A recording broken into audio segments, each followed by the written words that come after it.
Bismillah Rahman Rahim, Excellencies, distinguished guests, esteemed speakers, and friends. On behalf of the Embassy of Islamic Republic of Pakistan in the state of Kuwait, I am honored to welcome you to the Pakistan-Kuwait Tech Conference 2025.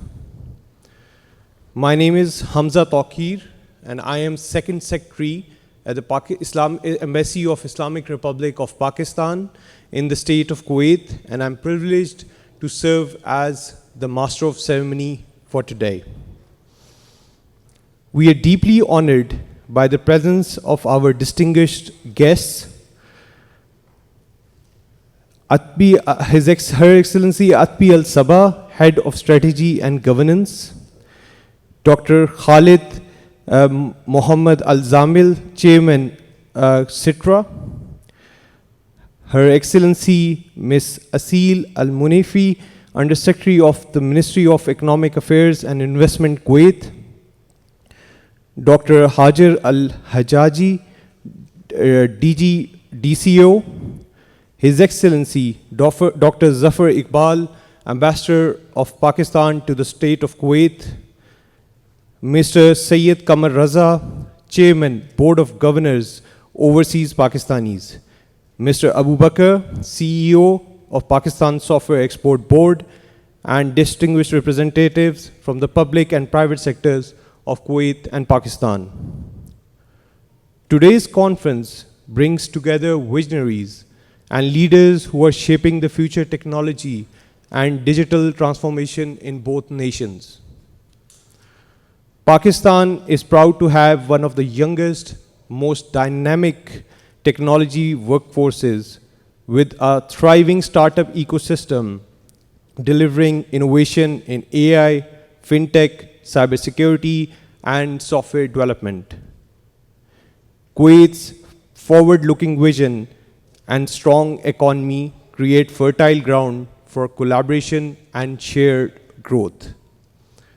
This conference is a testament to the joint efforts of the Embassy of Islamic Republic of Pakistan, the Pakistan Software Export Board, and the Digital Cooperation Organization in building bridges between our countries. It is an open platform for dialogue, partnership, and investments.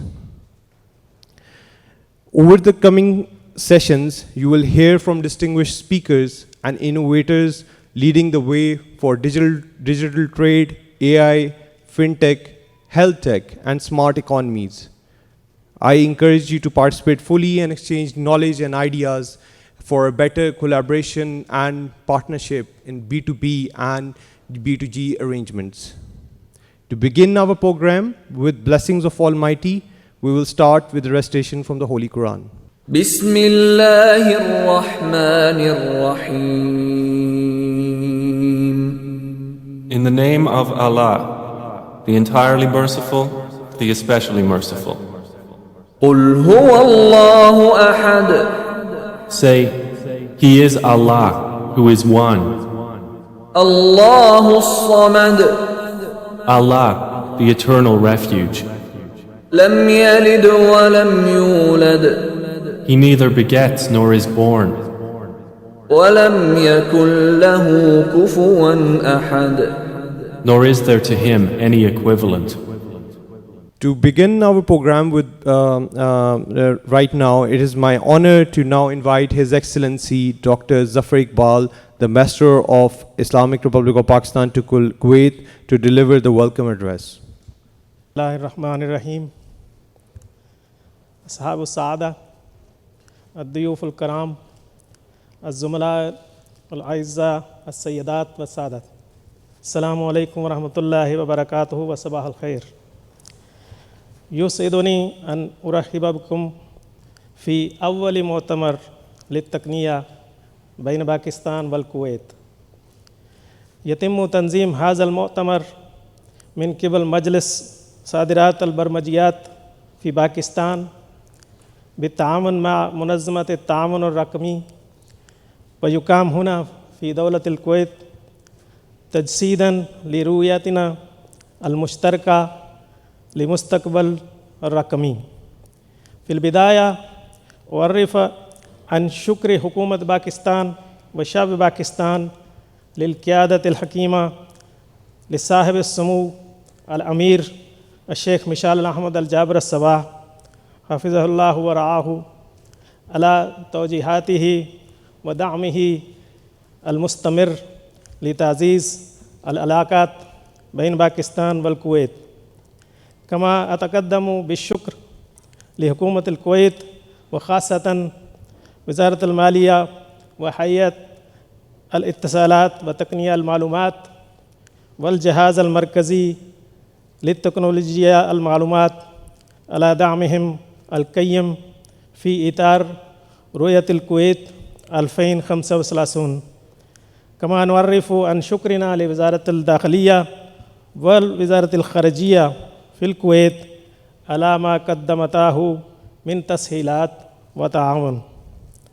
السيدات والسادة، إن هذا اليوم يعكس لحظة تاريخية، فلأول مرة تجتمع باكستان والكويت على منصة خاصة بالتكنولوجيا والابتكار والتحول الرقمي.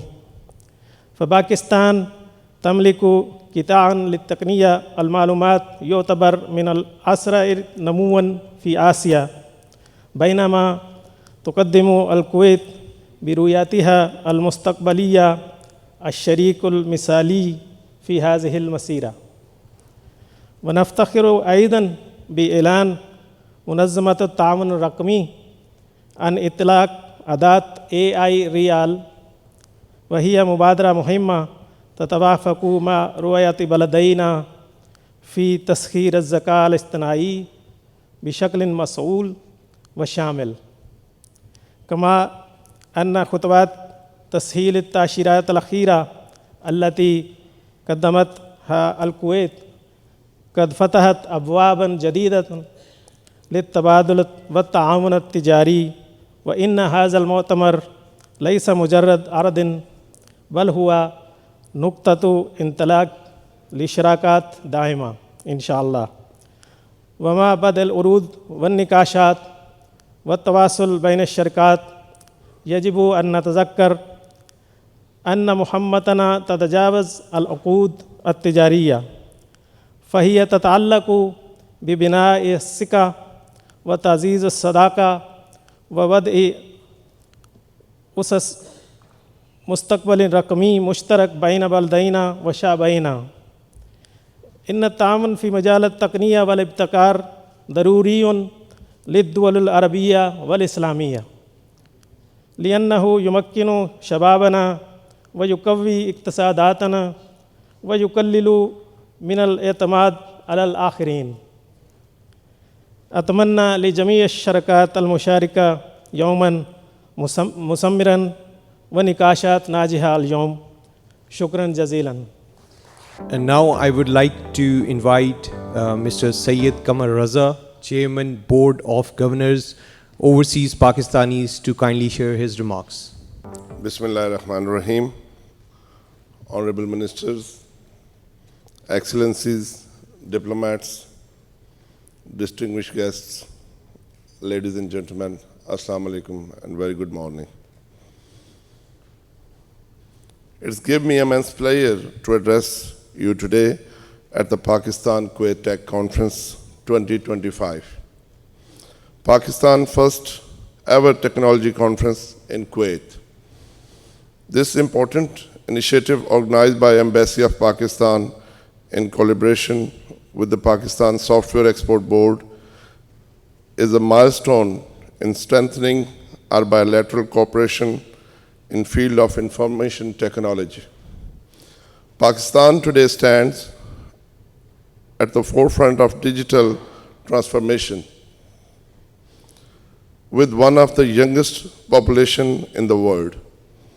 We are proud to have a large dynamic pool of IT professionals, entrepreneurs, and innovators.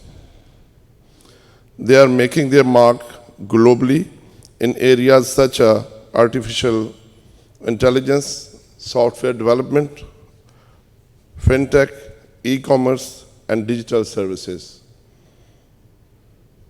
Pakistan IT's export have shown steady growth, reflecting both the talent and our youth and the trust of international partners. Pakistan represents an enormous human and knowledge capital. It has more than 2,000 IT companies and call centers, and the number is growing every year. Pakistan has more than 300,000 IT professionals with expertise in current and emerging IT products and technologies, 13 software technologies parks. More than 20,000 IT graduates and engineers are being produced each year, coupled with rising startup culture. Digital growth in Pakistan is growing through a rapid evolution. IT sector is one of the fastest growing sectors of Pakistan, contributing about 1% of GDP of Pakistan at about 3.5 billion US dollars. It's double in the past 4 years, and we are expecting to grow in further 100% in next 2 to 4 years to around 7 billion. Kuwait, which have forward-looking vision for economic diversification and digitalization, is a natural partner for Pakistan. I see great potential for joint venture between Pakistani and Kuwaiti companies, especially emerging technologies, partnership in cold computing, cyber technology, fintech, and e-governance can generate a new opportunity for both countries. Similarly, talent exchanges, trainings, programs, and startup collaboration can create sustainable bridge between our two countries. I must also recognize the valuable role of the Pakistani diaspora in Kuwait. Our community here, hardworking, dedicated, and deeply respected. They act as a living bridge of friendship between Pakistan and Kuwait.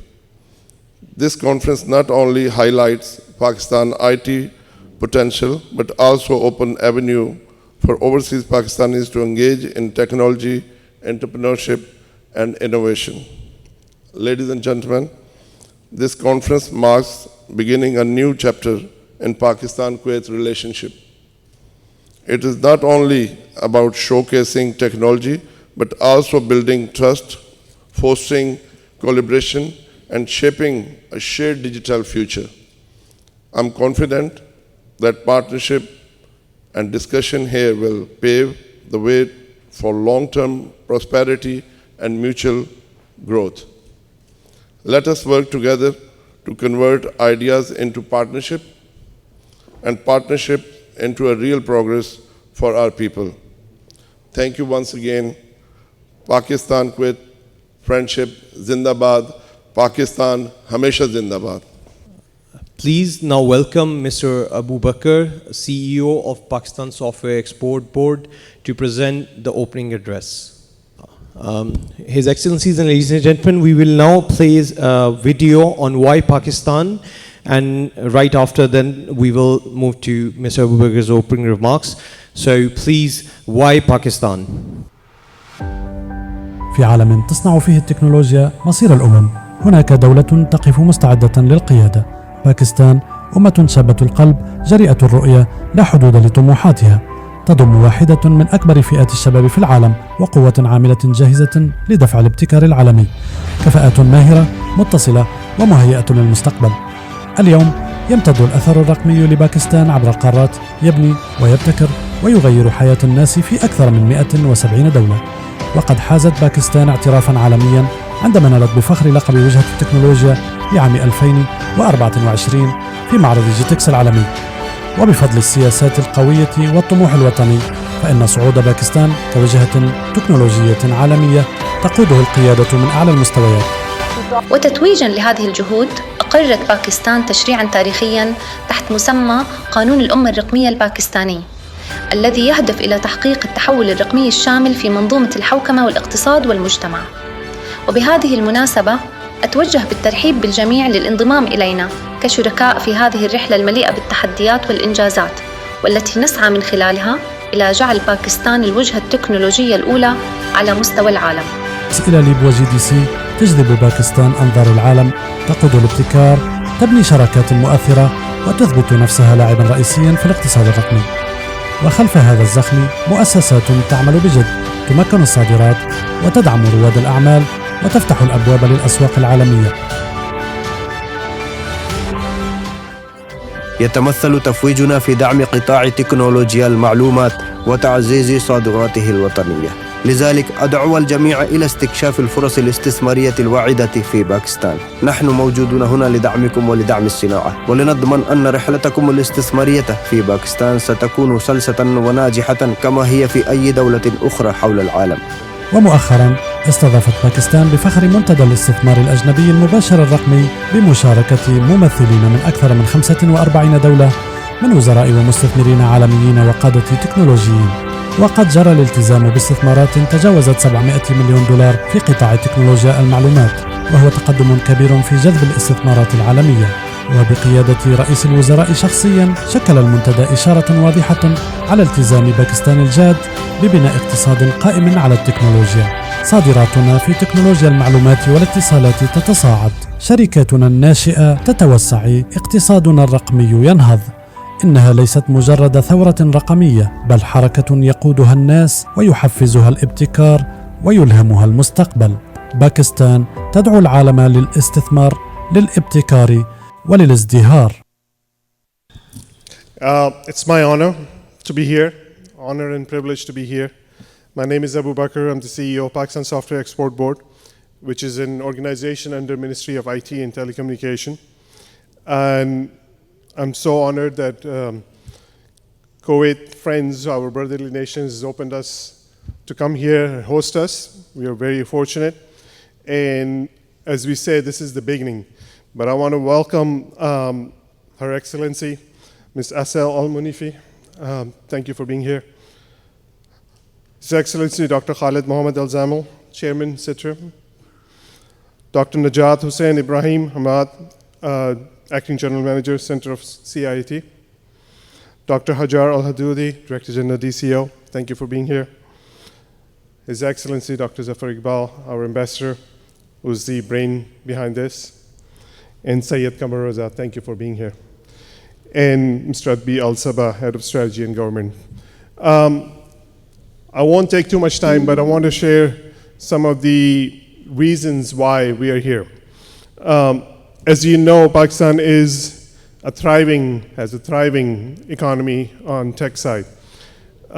You saw some of the stats, I'm not going to repeat it, but our country is on the verge of being completely doubling, tripling, whatever you want to think of it. At this point, we are emerging faster than any other economy in the world.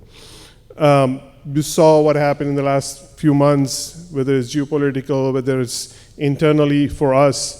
We are on the rise where we think our potential, our talent, what we offer is our human resource talent, which is next to none. I think it is the best, one of the best. The reason why I say very passionately about this, I lived in the US for 33 years before I moved to Pakistan last year and took this mission.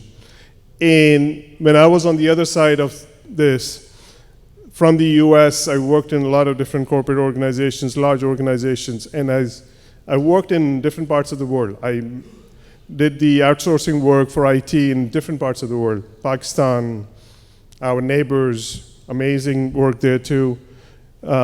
Europe, South America, Philippines, you name it, I did it. And I can say it with a clear passion and clear conscience. Pakistan's talent is better than anyone else. And there's a reason for it. First, we have a very, very large young population, very tech savvy, English speaking. We're the third largest English speaking country in the world. We are the third largest freelancing economy in the world. And I think there's a reason why people are now just started to realize the potential of what we have to offer. In addition to all of this, we offer the best value arbitrage for the world to see. What we are here today, we have 18 of the top Pakistani companies are here. What you're going to see throughout the day in the next few hours is each one of them will be presenting their capabilities to offer to Kuwait. And we are so excited. I'm telling you, the companies are so excited to be here in Kuwait because they think this is one of the markets, the untapped potential and the opportunity working with the Kuwait companies and Kuwaiti government and Kuwaiti people is super exciting. I know I was talking to a lot of different companies. They all think that the time is now. For Pakistan, I always say the time is now. We have come to the realization, and the world has come to the realization, that we are probably one of the most valuable hidden gem that has not been tapped yet. And I think we are here to give you that and that introduction of what we have to offer. And I would strongly encourage, I always say one thing at the end to say, people, and that has always been my mistake for the last 20 years, and I've done it many times, multiple times. If you have not visited Pakistan, please do visit once. I've done it, I've said it multiple times, I've done it multiple times, I've taken a lot of people to Pakistan multiple times. I've yet to find out 9 out of 10 times come to Pakistan, experience the hospitality, the culture, the talent, the opportunity, and the economic opportunity, they always come back. And it has been proven, and nobody has proven me wrong in the last 20 years, and I've done it multiple times from different parts of the world, and they have all come and experienced the hospitality and the culture. And always wanted to come back. I'll give you this last word. You saw the event that we hosted in April this year with the big support from DCO, and Madam, Her Excellency Dima Al Yahya was there in person too. We hosted that event, one of the flagship event for us from an international. We have about 150 foreign delegates that came in Islamabad in April. In a pre-kickoff event, I asked a question: how many of you are visiting Pakistan for the first time? And almost half, I would say 75 of them said, first time visiting. And I said to myself, I'm going to just check on them in 2 days after. And I think I checked with most of them. They all said they would come back and they would explore the opportunities to work with the Pakistani companies and Pakistani people. So I think this is, again, my request is to network with the companies here. There's some amazing companies that are out there. They're just sometimes very humble not to show them that they are. We export to 170 countries. These are the people. These are the companies that do export to 170 countries from Pakistan. People may not realize some of these facts. I'll give you 1 or 2 more and then I'll stop here. People may not know that almost 50% of the stock market in Africa runs on a platform that is built, designed, operated, supported from Pakistan. People don't realize the entire financial transactions that runs in the UAE runs on a platform that is built and done and supported by Pakistani firm. People do not realize that the Qatar oil and gas industry, one of the biggest players and the platforms that they use is from Pakistan. And I can go on and on and on. The stories are just mind-blowing to myself when I spent the last year looking at the stories that are all over the place. I think this is where we need to showcase. We are out there, we help you. We will, if you need anything that you need to help you get into Pakistan, make it easy for you to enter into Pakistan, we are here to support you. Strongly encourage every company to network. This is the best platform we can offer you, so please make that best out of it. And thank you so much, and really an honor and very thankful for the government in Kuwait and all the dignitaries to host us here. Thank you so much. It is our privilege to now welcome Dr. Hajar Al-Hijazi, Director General of the Digital Cooperation Organization, to deliver the keynote address. Bismillah ar-Rahman ar-Rahim. Your Excellencies, distinguished guests, ladies and gentlemen, Assalamu alaikum wa rahmatullahi wa barakatuh. It's both an honor and a privilege to address you today at the Pakistan-Kuwait Tech Conference 2025. On behalf of the Digital Cooperation Organization, I extend my gratitude to our gracious host, the government of Kuwait and the government of Pakistan, as well as to all participants and partners whose presence make this gathering such a significant milestone in our shared digital journey.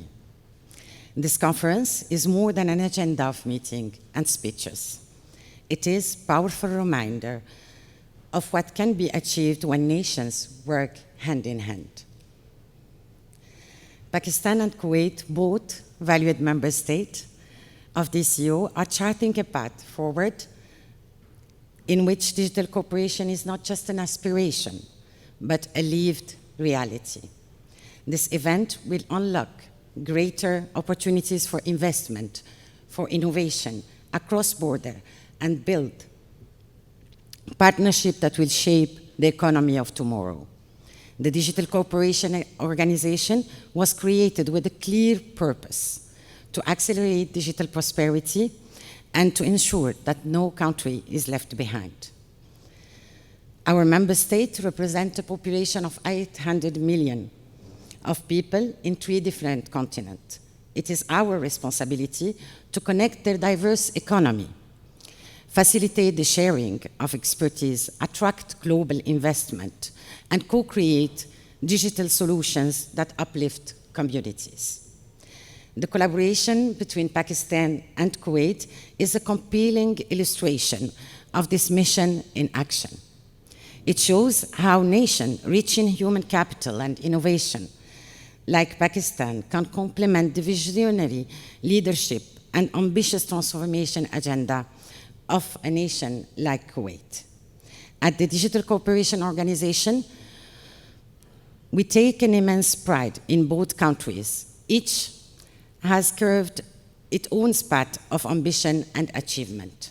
Kuwait, guided by Vision 2035, is building a diversified, knowledge-driven economy. Its IT services market is projected to reach $562 million by the end of this year, and nearly $670 million by 2030.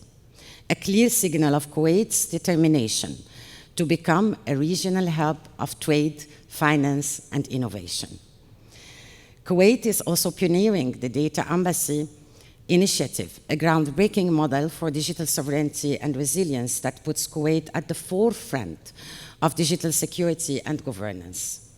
Pakistan, meanwhile, has shown the world what happens when vision meets actions.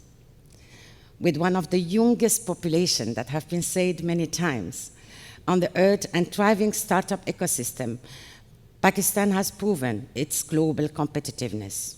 By working with DCO at the Digital DFDI Forum in Islamabad, we witnessed over 700 million USD in investment mobilized.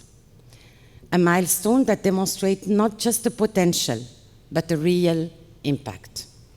Beyond this, the DCO is working closely with Pakistan to empower its startup, expand digital skills training for its youth, and open new pathways for cross-border digital trade.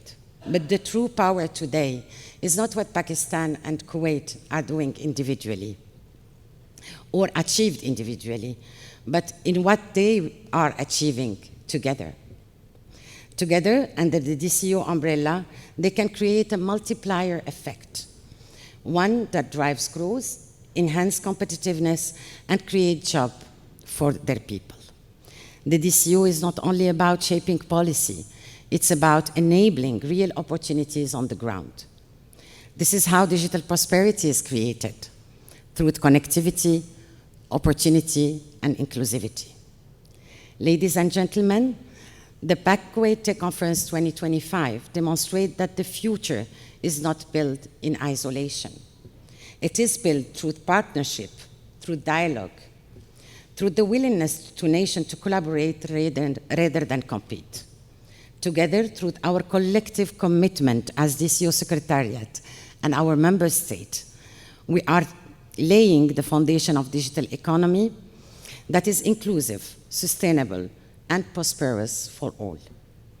In closing, I invite you to carry forward the energy of this conference into concrete action and commitment. Let us continue to break barriers, to bridge divides, and to create opportunities for every entrepreneur, every innovator, and every citizen in our member state.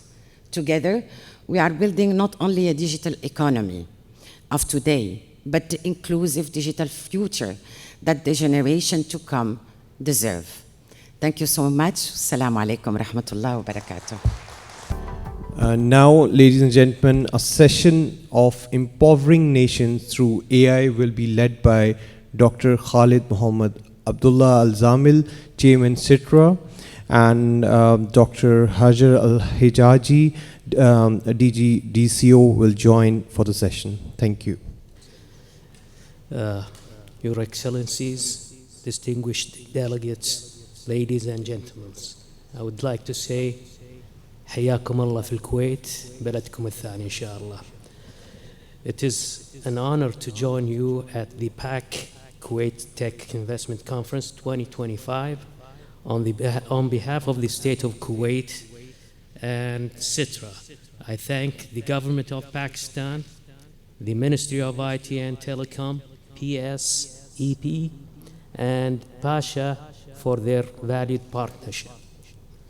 Held during Kuwait's presidency of the Digital Cooperation Organization, DCO, this conference shows our joint commitment to digital cooperation and inclusive digital economy. This gathering is a joint cooperation between Kuwait and Pakistan. We aim to support the IT sector, encourage innovation, and exchange expertise to advance the digital future of both nations. Digital transformation is at the heart of Kuwait Vision 2035, covering smart governance, finance, healthcare, smart cities, cybersecurity, and especially artificial intelligence.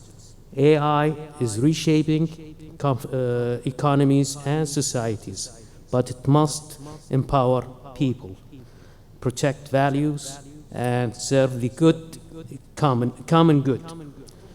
Earlier this year, the DCO adopted principles of ethical AI and launched tools such as the AI Ethics Evaluator and the AI Capacity Building course.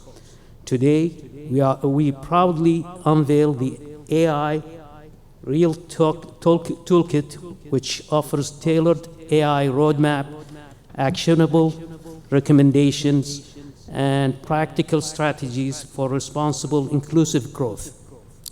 For Kuwait, this affirms our commitment to ethical, human-centered AI.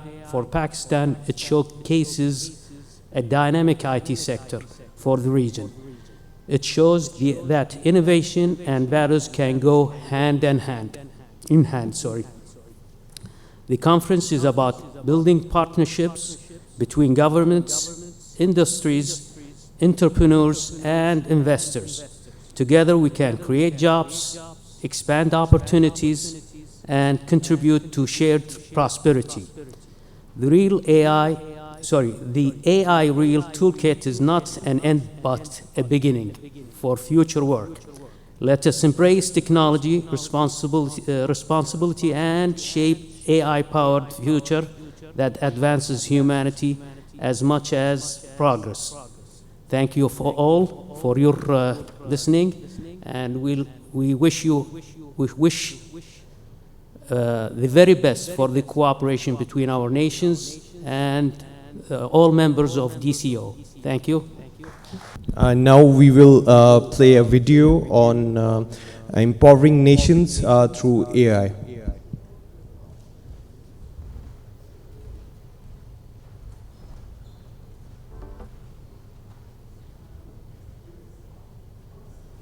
We're not part of this progress. The Digital Cooperation Organization presents AI Real Toolkit, AI Readiness to Empowerment, Adoption, and Leadership. a holistic framework built on 5 pillars: talent, policy, technology, infrastructure, and economic impact. AI Real guides nations to close gaps, develop solutions, and accelerate AI adoption. AI Real is more than a toolkit. It is a roadmap for countries to build, to lead, and to claim an AI future that belongs to everyone. Together, we can make AI real, advancing prosperity for all.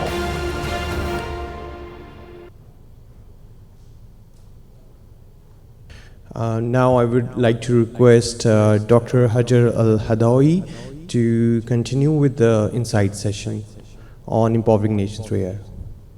Thank you again, and thank you for launching today this amazing project initiative. And the AI Real Toolkit is not just a tool; it's more than a tool. This offers a quantitative diagnostic assessment designed to guide nations toward effective AI adoption and integration across public and private sector by identifying strengths, gaps, and strategic area of improvement.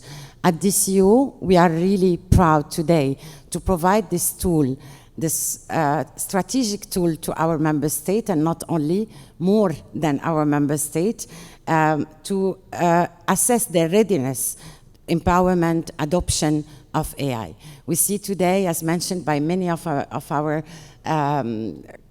present or people that have been talking today, but also more globally. We were at UNGA, and one of the most relevant topics that have been addressed was AI.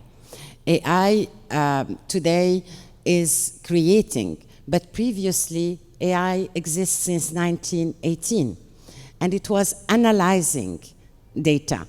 Today, AI is creating data, but tomorrow, and the near tomorrow, the agentic AI will act. And that's really, I mean, a very high opportunity for nations to be ready and to integrate, be aware of what is happening, and to integrate the AI in their own strategy. Therefore, we are glad to serve. Okay, no, I think it's, yeah. We are glad to serve our nation by providing this toolkit, and not only, we have launched also the ethical AI toolkit in Geneva. We see that the digital economy will grow by 8.5% in 2025, and it's the fastest, 3 times faster than the global economy itself. Therefore, it's important for us to make our member state ready for AI.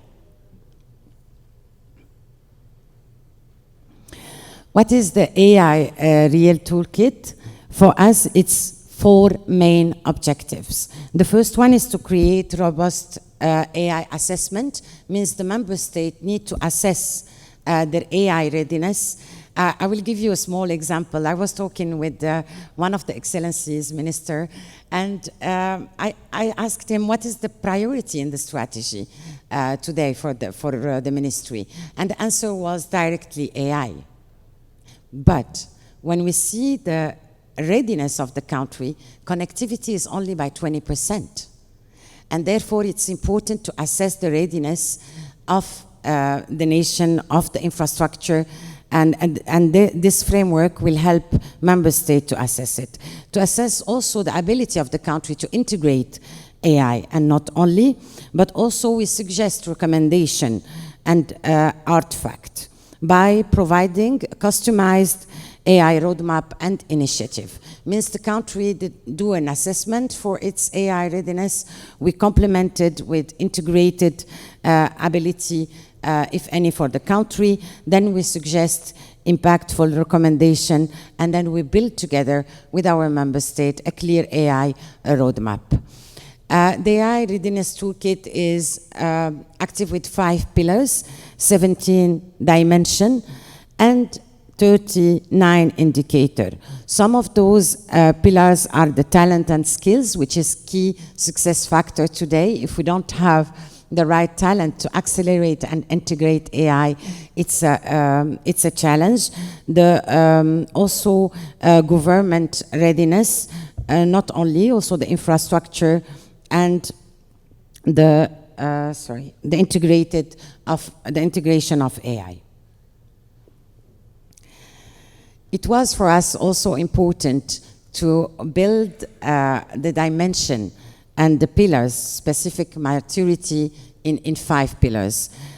This nation, and you will be, for the AI readiness, you will have either you are an aware nation at the start of their AI journey, and we have many challenging area in some of the member states. The nation is active, or the country is really active and is engaging with AI by drafting policies, by setting also initial framework, and also scaling solution. And or the other specific maturity level is operational, which is AI is integrated into daily operation of the country, or the maturity of being systematic. It's a process, it's advanced country that is building AI in its ecosystem, or you are an influencer nation in terms of AI. And this is by shaping also international standards, policy, and using AI to transform nation and address societal challenges.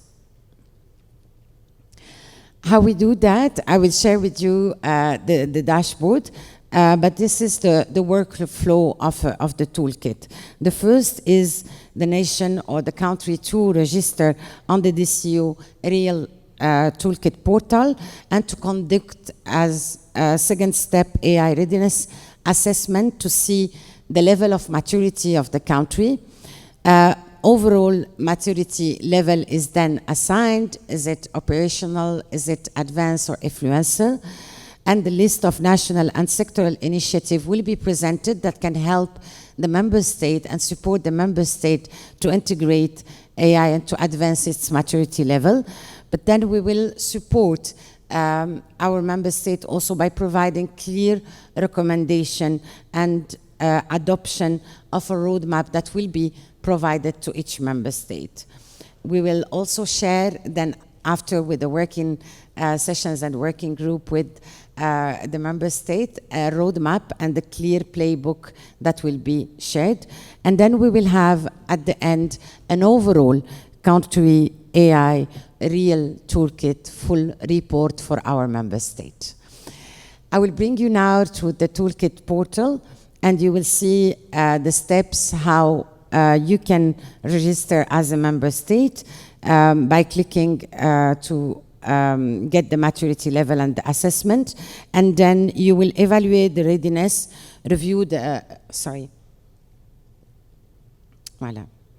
evaluate the readiness, review the inside, and also formalize the adoption. Then you will have a clear dashboard after that to show you which element of the dashboard in maturity score, in pillars of AI maturity readiness. Here you can see an example of the maturity score. After that, we will work hand on hand to provide you with clear recommendation, as I mentioned, and those recommendations will be also in the dashboard. You will have scores. Completing those recommendations with clear initiative.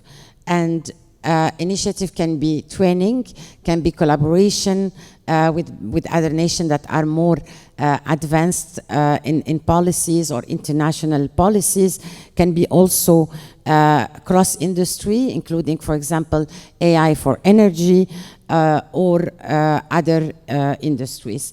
And we will have also a clear roadmap that will show you for your country the readiness, the maturity, the dashboard, recommendation, and which initiative should be implemented to get into the right standard. Then we will also provide you with educational resources that will give you the assessment guide, but also the AI adoption. And we have a variety of training that are already settled in our Skills Universe Academy and can be delivered directly to C-level, to ministries, and also to the people that want to be trained. It's, for me, a real honor as a DCUers and as the Director General of DCU to really launch in this platform in the Pakistan-Kuwait Tech Conference 2025, such a powerful tool that can help our nation to be ready and to implement the right initiative to compete on a global level. Thank you so much for giving us this platform to launch such an important toolkit. And if you want to access to this toolkit, you only have to scan and you can get into the journey that I shared with you today. Thank you so much. Assalamu alaikum wa rahmatullahi wa barakatuh. Thank you so much, Dr. Hajar Al-Hadawi, for an insightful session on the AI and AI Real Toolkit. Now we will invite representatives from 10 Pearls Private Limited, Systems Limited, DG Float, and TMC Private Limited to showcase their innovative solutions. Assalamu alaikum, marhaba, and good morning to all ladies and gentlemen. It's an honor to be here. I want all of you to imagine something with me. Imagine that we're on a cruise ship on the top dock, docked on the Shuaik port. The weather is calm, partly cloudy. There's a cool breeze blowing across our faces. And if I were to come up to you and tell you that I see a tsunami heading our way for imminent impact, you would probably think I'm hallucinating. But believe you me, there is a tsunami coming. Just not of the physical kind, but of the digital realm led by AI. According to McKinsey, 93% of organizations are going to be increasing their spend in AI in the next 3 years. However, only 1% of organizations feel that their AI deployments are mature. So that begs the question, million-dollar question, that how do business leaders ensure that the investments being made in AI are actually moving in the right direction and are bringing tangible results? Well, I'm Saad bin Wakar, and at 10 Pearls, we are trying to address this very question. So, I forgot to share the slides, but anyways, 2 decades ago, when 10 Pearls began its voyage, there were 2 things that became our North Star: innovation and adaptability. So when AI came knocking at our doors, we were ready to embrace it, and now we're leading from the front. We have more than 1,300 global experts across the world, 4 delivery centers across 4 continents, and we are trying to make sure that we partner with the organizations in every industry to solve problems, the complexities of the industry-specific challenges, and move into the next generation. So, what does 10 Pearls do? We are primarily a digital-enabled company. We are powering every industry that we touch. To summarize, there are 3 main areas that we focus on. Number 1 is innovation. So any disruptive technology like AI, virtual reality, augmented reality, IoT, blockchain, that's where we're focusing on through our R&D and efforts with customers. Second is digital transformation. So organizations which are going to be embarking on moving away from legacy, transforming their business processes, that's where we're supporting them. And third is technology augmentation and acceleration. So there are some organizations that are in pretty much advanced stages of their digital transformation. That's where we come in with our experts to augment that, supercharge that to go to the next level. And we're working with platforms like Salesforce, Oracle, Dynamics 365, just to name a few. And we're also supporting customers build their own IPs. In terms of the industries that we touch, we're spread out across financial services, energy, telco, media, education, you name it. I'll just take a moment to share an interesting story with you. There was a customer from a construction engineering side. They had the problem with managing their inventories, how to make sure that the equipment is running on time. Some of the few challenges that they faced. So what did Tenpulse do? We provided them with an IoT-enabled real-time to monitor their inventories, and then we encapsulate with an AI predict demand for the customer.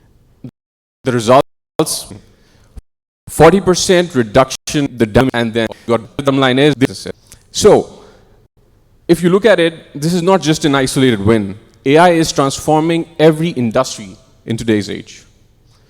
The future is being written today by those who dare to innovate with intelligence, integrity, and diversity.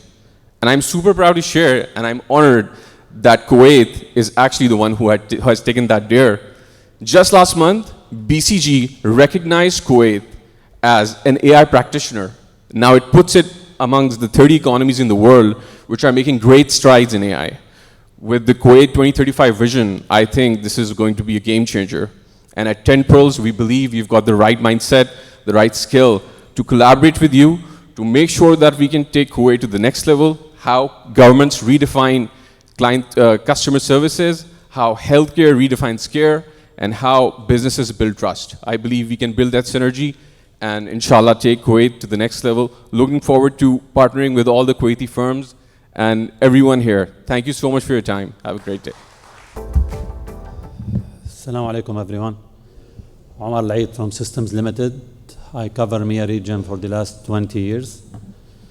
So Systems is the biggest SI and IT exporter in Pakistan. Systems is publicly listed with a market capitalization of more than $725 million.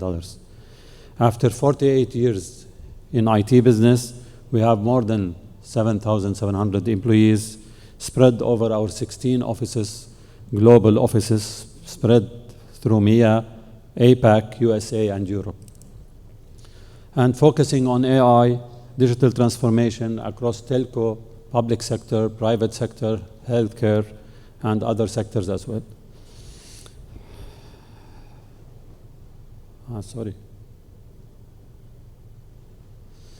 So we have partnership with different partners, different principal vendors from the globe, like Microsoft, SAP, Temenos, Red Hat, IBM, AWS, Salesforce, ServiceNow, and many other principal vendors.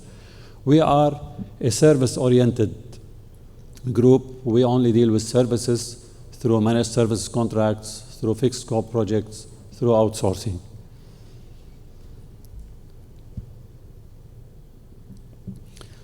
Through these partnerships, with aligning with different vendors, we get several accolades, such as Microsoft accolades as a partner of the year.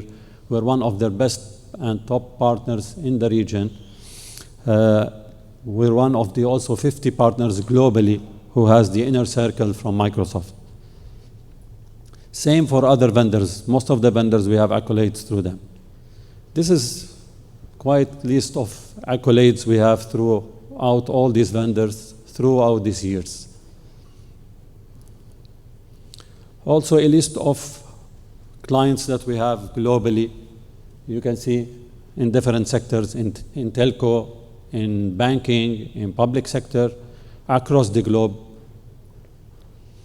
Another list of also other clients.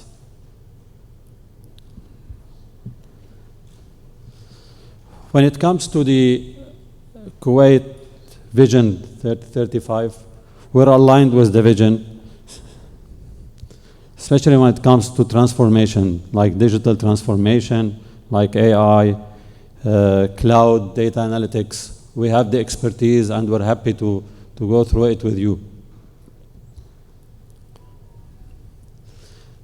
Here are some success stories from the MEA region.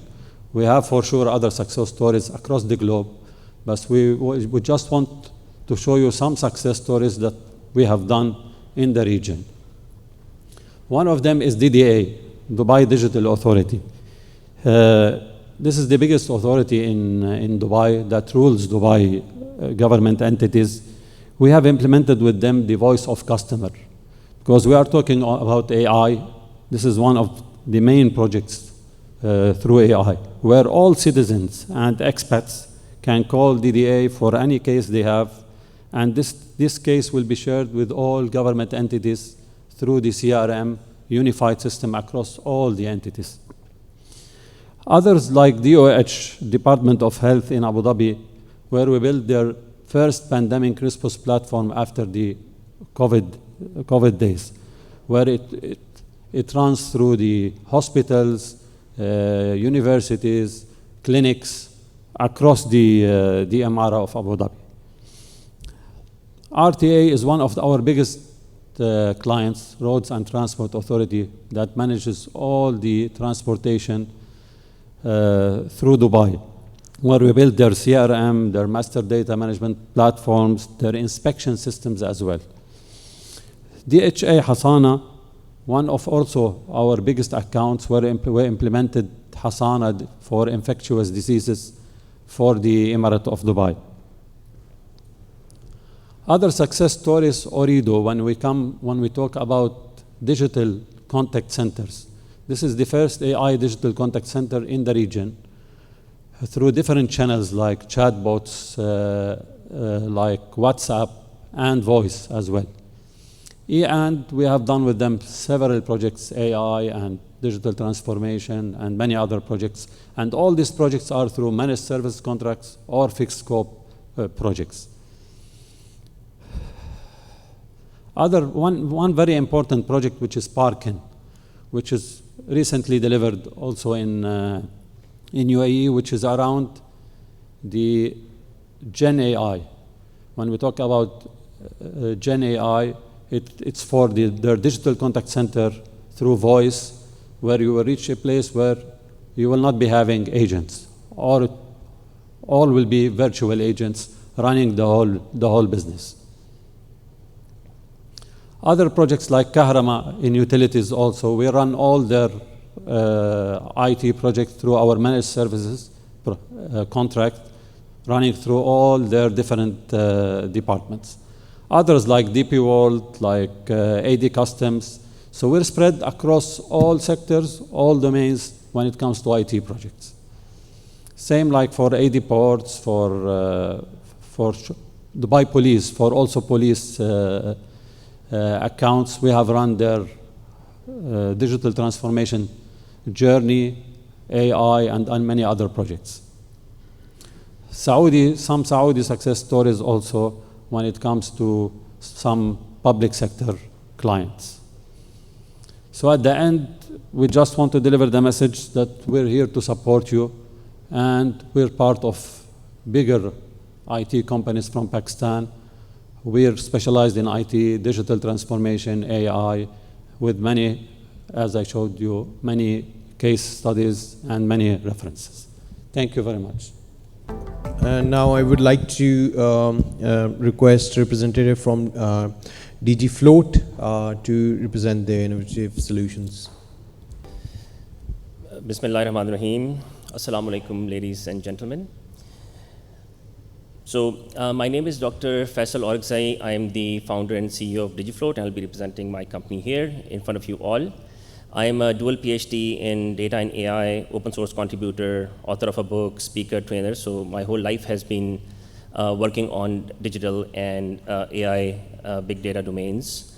DigiFloat was founded in 2016 in Denmark. Then we set up an office in Belgium, then UAE, then delivery centers in Pakistan. So it's a European-born company which specializes in digital data and AI and leverages the talent we have, immense talent we have in Pakistan. Over the years, we have worked with around 200 plus customers. We are not a very big company. We are a small company, but we are very specialized in the domains that we work in. So we have an AI Center of Excellence as well, which consists of PhDs in AI domain, and we involve them in the most critical projects where the industry expertise is not enough. So we have the capability to devise data and AI strategy for large multinational companies, Fortune 100 companies, as well as countries. Currently, we have presence in 5 countries, 4 I mentioned here: USA, Belgium, UAE, and Pakistan. We are sector agnostic. So we worked in banking, insurance, pharma, retail, and public sectors.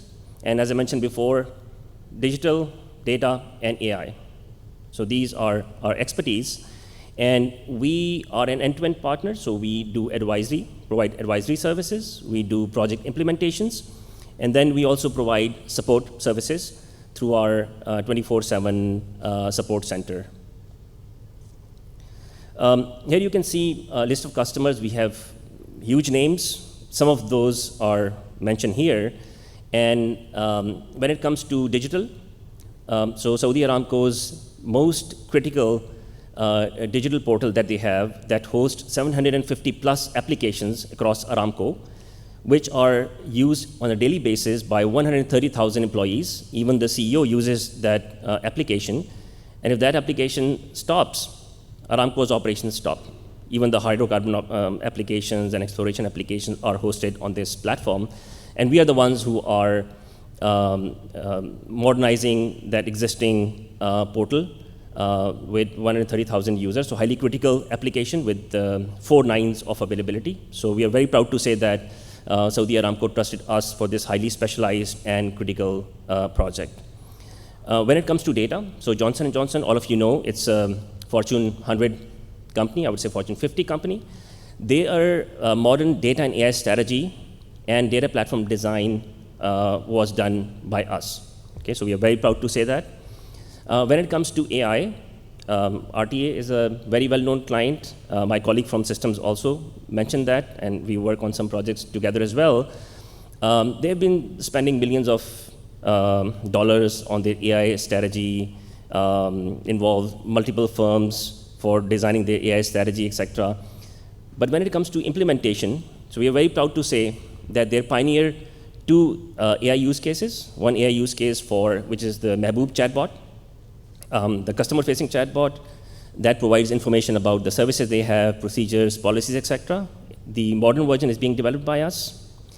Then an internal agentic AI project in which it used to take them months to complete a certain process. We are working on an agentic solution that would be automating that part. Plus, we have developed another AI use case which allows them to talk to their data. So they have huge data sets available, but the business doesn't have the visibility of what is there. So our agentic system allows them to ask questions from their data. So they could ask, how many of our applications are obsolete or based on obsolete technologies? And our agentic system is able to provide that answer. And the senior management CEO, they were surprised to see the answers. And they actually started an investigation that really, if this is true, then we are not at a very good position. We need to really do something about it, right? So our solution extracts this information and presents to the non-tech users in very easy to consume manner. And then there are other customers as well. FedEx Europe, for example, we designed their modern operational data platform where they could track their packages across the world. Abu Dhabi Commercial Bank, Majul Fatam, Dubai Holding, very well-known names in the region. Because we have been working in digital data and AI domain, we created some accelerators.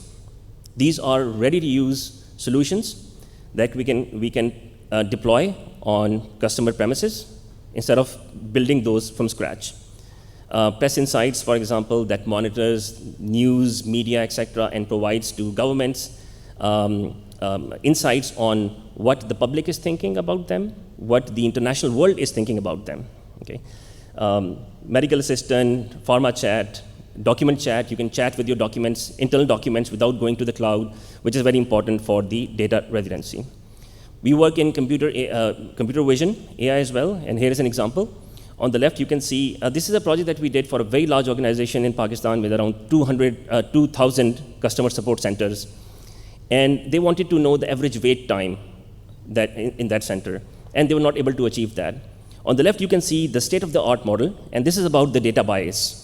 Okay, so the models that you find in the market are tailored to the Western world, the Western attire. And on the left, you can see that there are many people sitting on the right, but the model is not able to detect them. And then you see the model on the right that we trained from scratch can detect the Pakistani attire, can detect Hajis on Hajj, etc. So this is the, we claim that this is the best AI model available for this region for person detection. Similarly, for Delta Electronics, the largest supplier of electronics to Tesla, we built a customer support agent, multimodal. It can tell you about products, can show you the pictures, has voice capability as well, so very important for organizations to automate their customer support.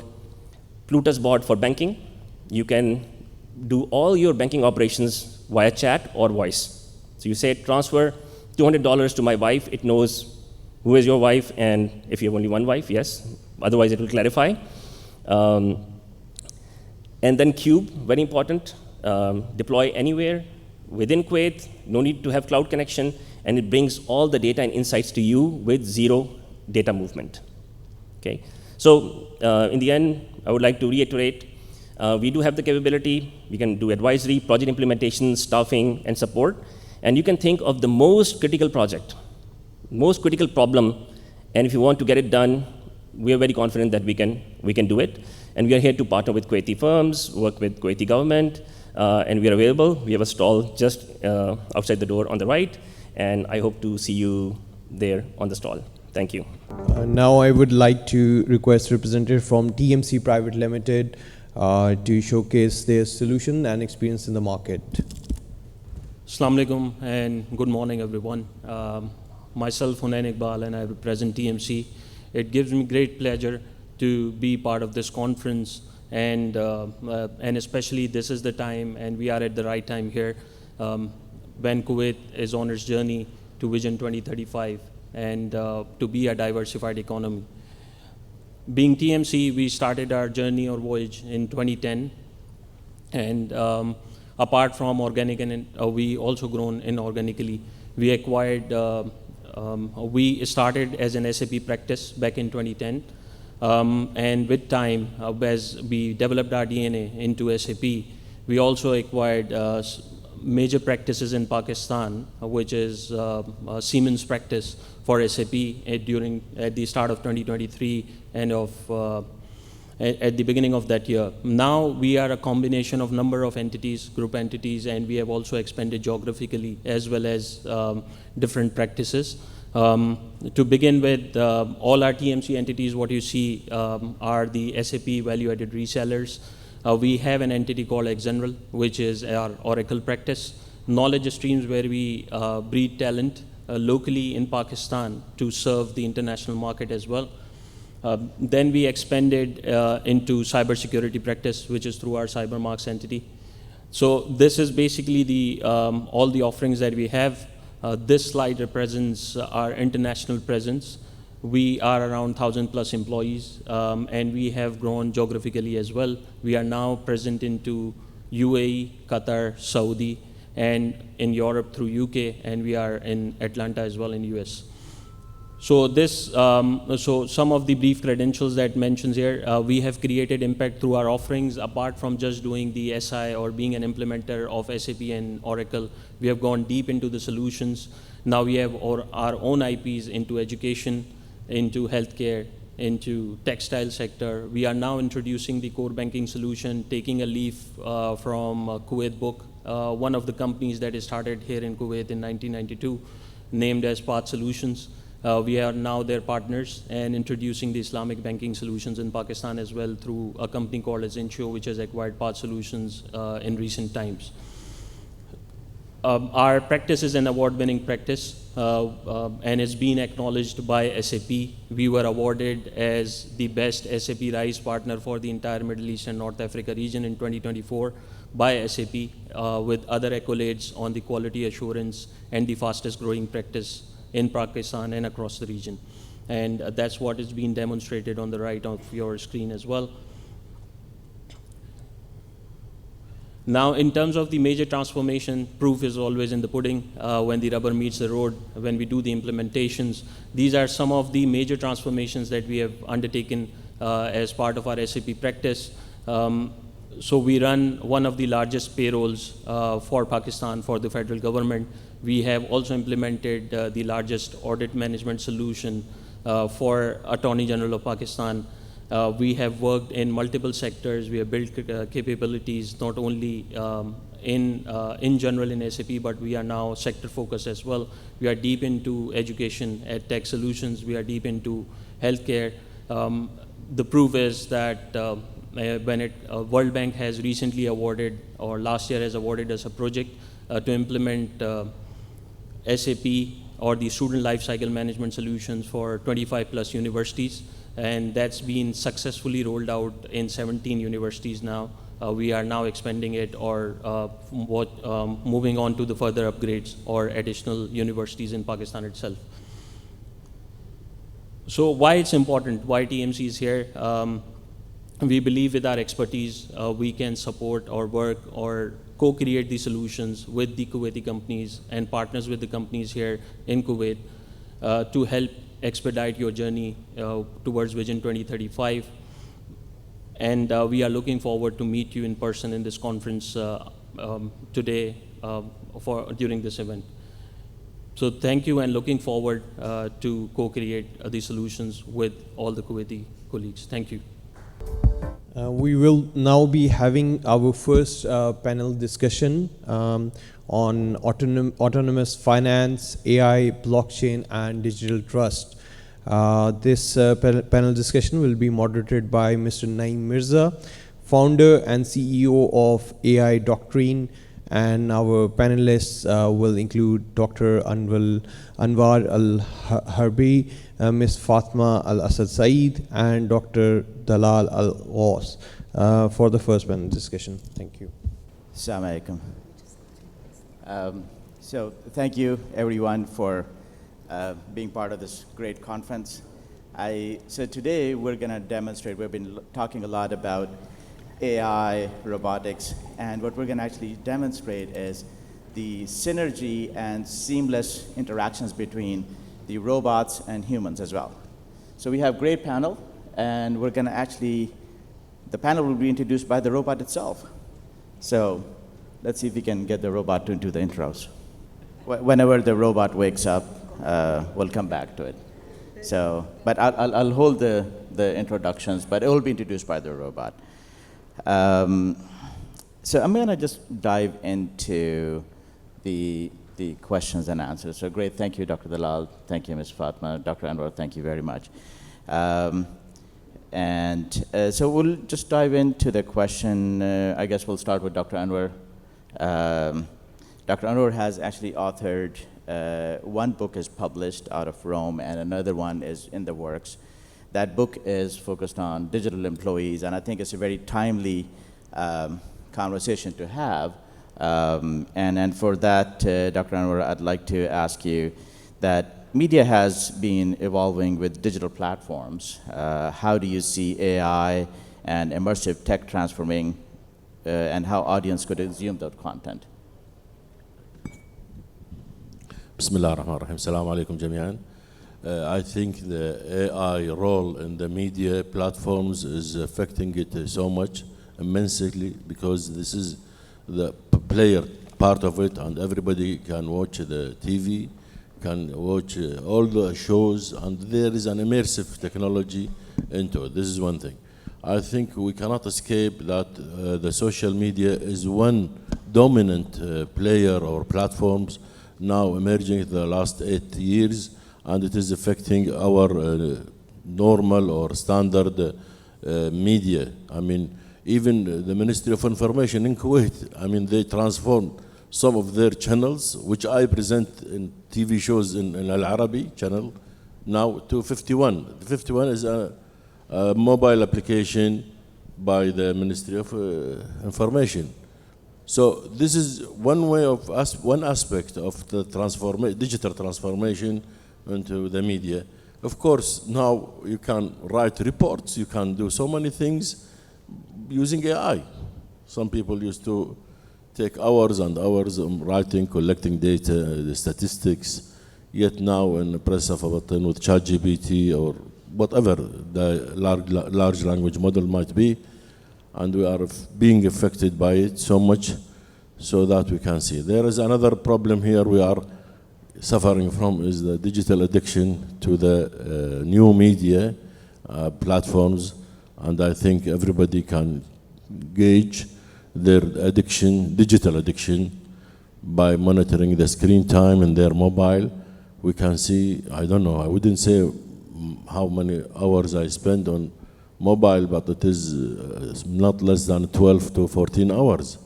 I mean, our bodies, our hands, our nerve system, our eyes, our neck are all, of course, affected because there is so much attraction in this new media, so much so, you see, people don't even go to Netflix, for example. Even Netflix use AI to see the, of course, immersive programs and this.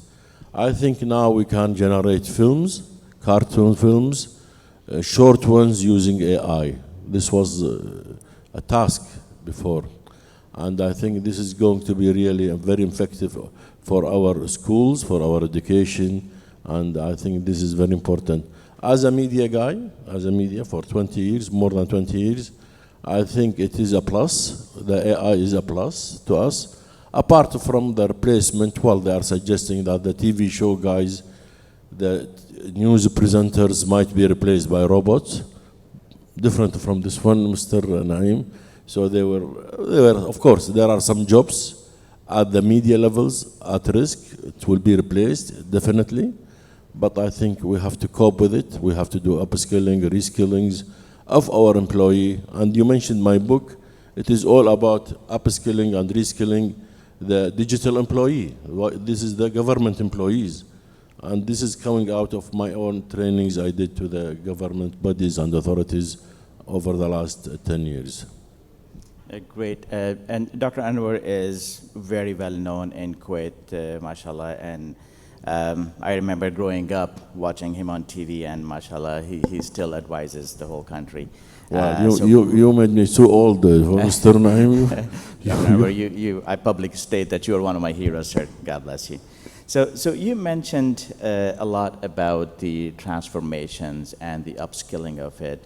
And so not only for individuals, Ms. Fatma, I'm going to come to you, that certainly requires from the legacy application, the databases, and how do they transform to the new world. So my question would be, with enterprises under a lot of pressure, how do you see the organizations what do they need to do to really get ready for today and for future as well?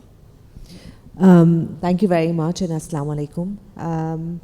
So one of the first factors is to develop a roadmap, a strategy, which is driven by the organization, if I may, by the board, because that's where the oversight is.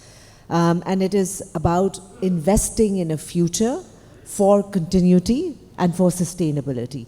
So if we look at that particular model, whether it is at the government level or an organization level, the forecast or the long term, which I believe is now 3 years, it's no longer 5 to 10 years, because of the constant change and the pace of how things are matters are evolving, whether it's geopolitics, whether it is how nations are rising.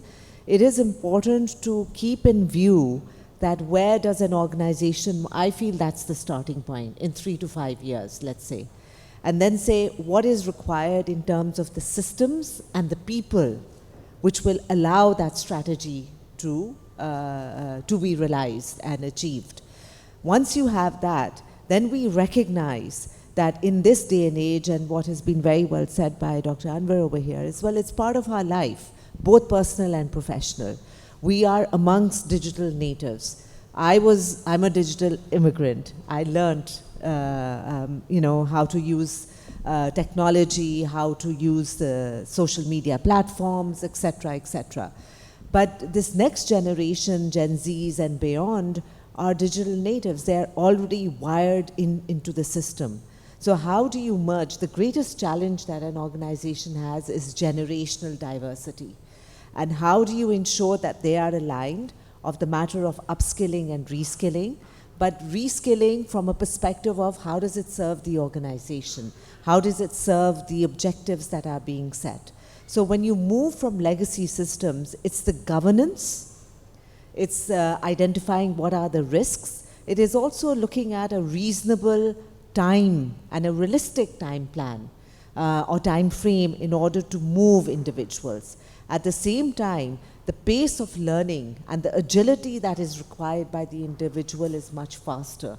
Because unfortunately, I say unfortunately because the human mind needs time in certain, to process. Because we are emotional as well. So we have to balance out the emotions with the rational thinking as well.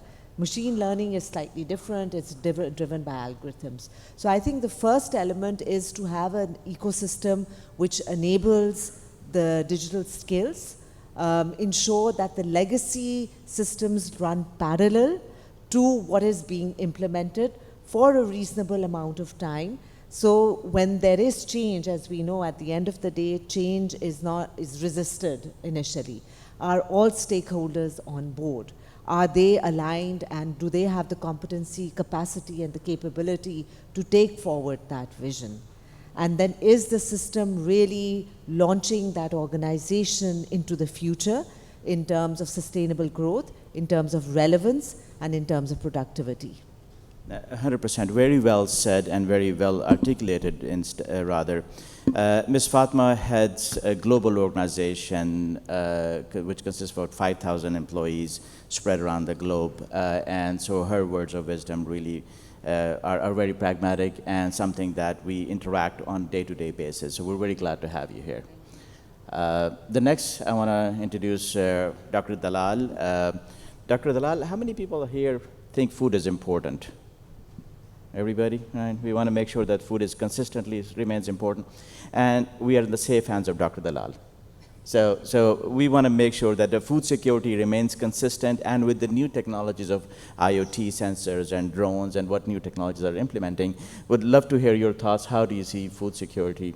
And Dr. Dalal actually is a global speaker, keynote speaker. She actually very grateful. She was in Singapore day before, sorry, in London, and then you're traveling to Singapore, and I'm very grateful for you to take time today.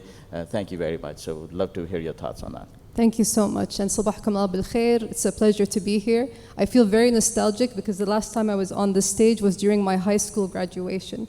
So you can imagine this is a whole, let's say, homecoming, as they say.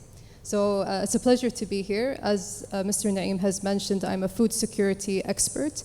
I've been based in the Asia-Pacific region for over 15 years in Hong Kong and Singapore, and there I've had the privilege to work with some of the most innovative agri-food tech solutions through accelerator programs, but also through venture capital investments. So it's a great question because agriculture is really becoming digitalized from the farm to the table. And this is what we always say. It's called DigAg, digital agriculture, as a sector category. So I'm not going to give you a lecture, I don't want to bore you, but I'll just try to break it down in a very simple manner of how this technology is infiltrating through all aspects of the food supply chain. So we have what we classify as upstream agricultural inputs. So this is where we have the utilization of satellite sensing technologies, GPS systems, also drones, to be able to map out the field and to improve, let's say, the agricultural outputs. We can then go a bit further towards, let's say, the seeds or any type of, let's say, livestock, and we can utilize gene editing tools and utilize digital technologies to optimize those systems, and at the same time use different kinds of dispersal mechanisms through different kinds of robotics to be able to improve the yield through fertilizers or pesticides and other, let's say, agricultural inputs. Moving towards the midstream, we have what we call the packaging, production, processing, and also the storage of different agricultural inputs. So what does that require? We need to have all types of IoT sensors to have very critical controlled temperature, humidity, and other parameters to ensure the products are stable. And also alongside that, we have what we call the blockchains that are seeing the traceability of these products throughout the whole supply chain. Now, as we go towards the downstream side, then we have the whole distribution logistics, right? So through that, we can see also the application of blockchain. Then you have the emergence of SaaS platforms, which will be an integrator with all stakeholders from, let's say, the distributors and also to the retailers and finally to the customer. And it's going, but I would part the agri-spec we call market food. This year, my students published a thesis about the impact of digital agriculture, digital AI solutions in food marketing. And what we've seen is you can utilize AI to produce AI-generated content, so that helps to promote food products, and you can also utilize it to create a dynamic pricing. So often what we say is that AI is always about efficiency first, but right now we're going through a revolution with the food industry where it has to be not only efficiency, it also has to be AI enhancing the experience, but also enhancing the ethics. So in order to convince a consumer to have a product, what kind of, let's say, prompts or let's say persuasive methods will they deploy to be able to attract that consumer? So it's a very, very deep topic. I have to say that, with regards to the Pakistani, let's say, influence in terms of, generating these food technology startups, I've had the privilege to work with 2 companies. I'll give you guys an example. The first company is called Regenesis Ag, which is a company from the US, but their complete software team is from Pakistan. And what they've developed is a fully integrated blockchain solution through QR codes and, let's say, dashboard monitoring to be able to track and trace food products from the, let's say, farm to the table, and also to activate what we call a product recall system, meaning that if there's any food fraud or any, let's say, contamination within that supply chain, they can identify, let's say, the exact location where that product is and quickly recall it. So this is one example. The other example would be a UAE startup called Watermelon Market, which is in what we call a ag marketplace platform, which, let's say, connects all the stakeholders to be able to integrate fast transactions as well as efficient, let's say, distribution methodologies. And with both of these companies, it's very interesting to see how Pakistani software developers are really working remotely with international companies and creating a truly global impact. One, Dr. Dalal, I'm very glad that you're doing the work. I want to make sure that my food that I eat, I should perhaps start eating less food in a day. That's what my wife says. But I'm glad that you take care of that part. So please continue that great work. And then you mentioned an interesting topic about the AI influence in not only the food technology, but also the information that comes to us on a day-to-day basis. It is becoming extremely difficult to actually recognize what information is real and what is not real. So, Dr. Anwar, I'd like to ask you, how do you see this misinformation management, especially media, is a vital source that we get this information, and mashallah, you being the expert in the media, I'd love to hear your thoughts. How do you see this misinformation being impacted, and how can we control that, possibly? Thank you, Mr. Naim. The misinformation or disinformation is a vital category in the social media. Before I answer this, I will just mention the effect of the social media. 3 days ago, President Trump forced TikTok to be sold to Oracle, $14 billion US. Just imagine, every platform, X and Facebook, Instagram, you name it. Meta controls most of them and others. Although they have so much big platforms, wow, this is a new media, yet they couldn't tolerate one social media not being controlled by them. Why is this? Because the content is very important. You have to control the content, the behavior of people, what are they thinking about?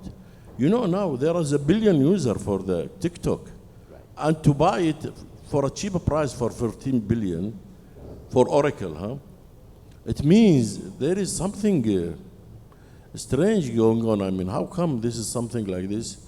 Yet people, I mean, I'm using TikTok and it is a business. You know why? Because 20 million people from USA their startup business is done on TikTok. It is a startup platform other than being a media. So this information is very important. We have to be very careful of it. And of course, I think we have to monitor. I think the guys here before on this, we have to quite honestly have AI monitoring all those misinformation, let us say, and this is a fact of life, and we cannot escape it. We have to face it. We have to deal with it accordingly, and of course, educate our people how to better use the social media, not to, of course, use it unlawfully, because there are people who are watching this, and I think it is very important for us to be careful. Not everybody goes and put somebody's picture. You know, they hacked me the other day and they put my voice. They cloned my voice, and my voice went to my contacts. And then I am asking for money. I didn't do it, but they cloned my voice using AI. And I am the one who teaches cybersecurity. I fell to the trap of pressing a link from a very good friend.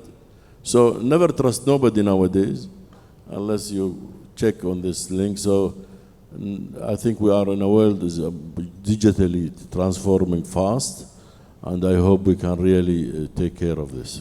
Great. Dr. Anwar, I'm going to ask one last question in 30 seconds. If you can have one advice for the audience, what should they be considering? To the audience and for us, for me personally, what from you, sir? Yeah, and we're going to ask the same questions from you as well. I think we have to be experts in the cellular AI, and we have to be developers. We have to be content creators in a very professional manner, so that we can really reach and compete and make businesses online legally. Thank you very much. Brilliant, excellent. Ms. Fatma, cybersecurity is definitely a growing concern, and I know you interact with many organizations helping them secure, and how do you see the digital transformation impacting with the impacts of AI, and one advice for all of us from your experience? Definitely cybersecurity is a strategic mandate that at the governance level, so with, as I mentioned, strategic planning and the governance that is required, whether it is at the country level or the organization level, but building strong data security protocols, data privacy protocols as well, ensuring that how digital platforms, the way they are connected, how are we securing not only the flow of information, but the flow of financial transactions that are taking place. For example, one of the clients that we work with, Safaricom in Kenya, and Chinosis with the marketplace, over the last few years, our teams have been on ground in order to develop not only the architecture, but strengthen the cybersecurity protocols and data privacy and data protection and the digital layers that have to be woven into the architecture. So that's a big risk. And you have to have expertise which will also be customized to the local context. So that's very important. It's about understanding, one, what the problem is. It is also understanding the context in which that client is operating in. The African market is different from the Middle Eastern market. Specifically, the Kuwaiti environment is different, even let's say from Dubai or UAE or KSA. So we have to recognize that how the framework is working, where are the protection layers being inserted into, you mentioned it as well, Dr. Anwar. And then how does it impact the individual? So one of the main lessons to any implementation which is driven through AI, which is driven to next generation technology, is to ensure that there are secure cybersecurity protocols which are digitized not only for the front end, but very critically at the back end. And the tools that are ensuring that there is, reduction of misuse of the information, of fraud deduction, make sure the fraud deduction is also prevented. And there are many others, especially where you are linking up and integrating ecosystems like the telecoms, the banking industry, the retail. That's the world. You mentioned using social media.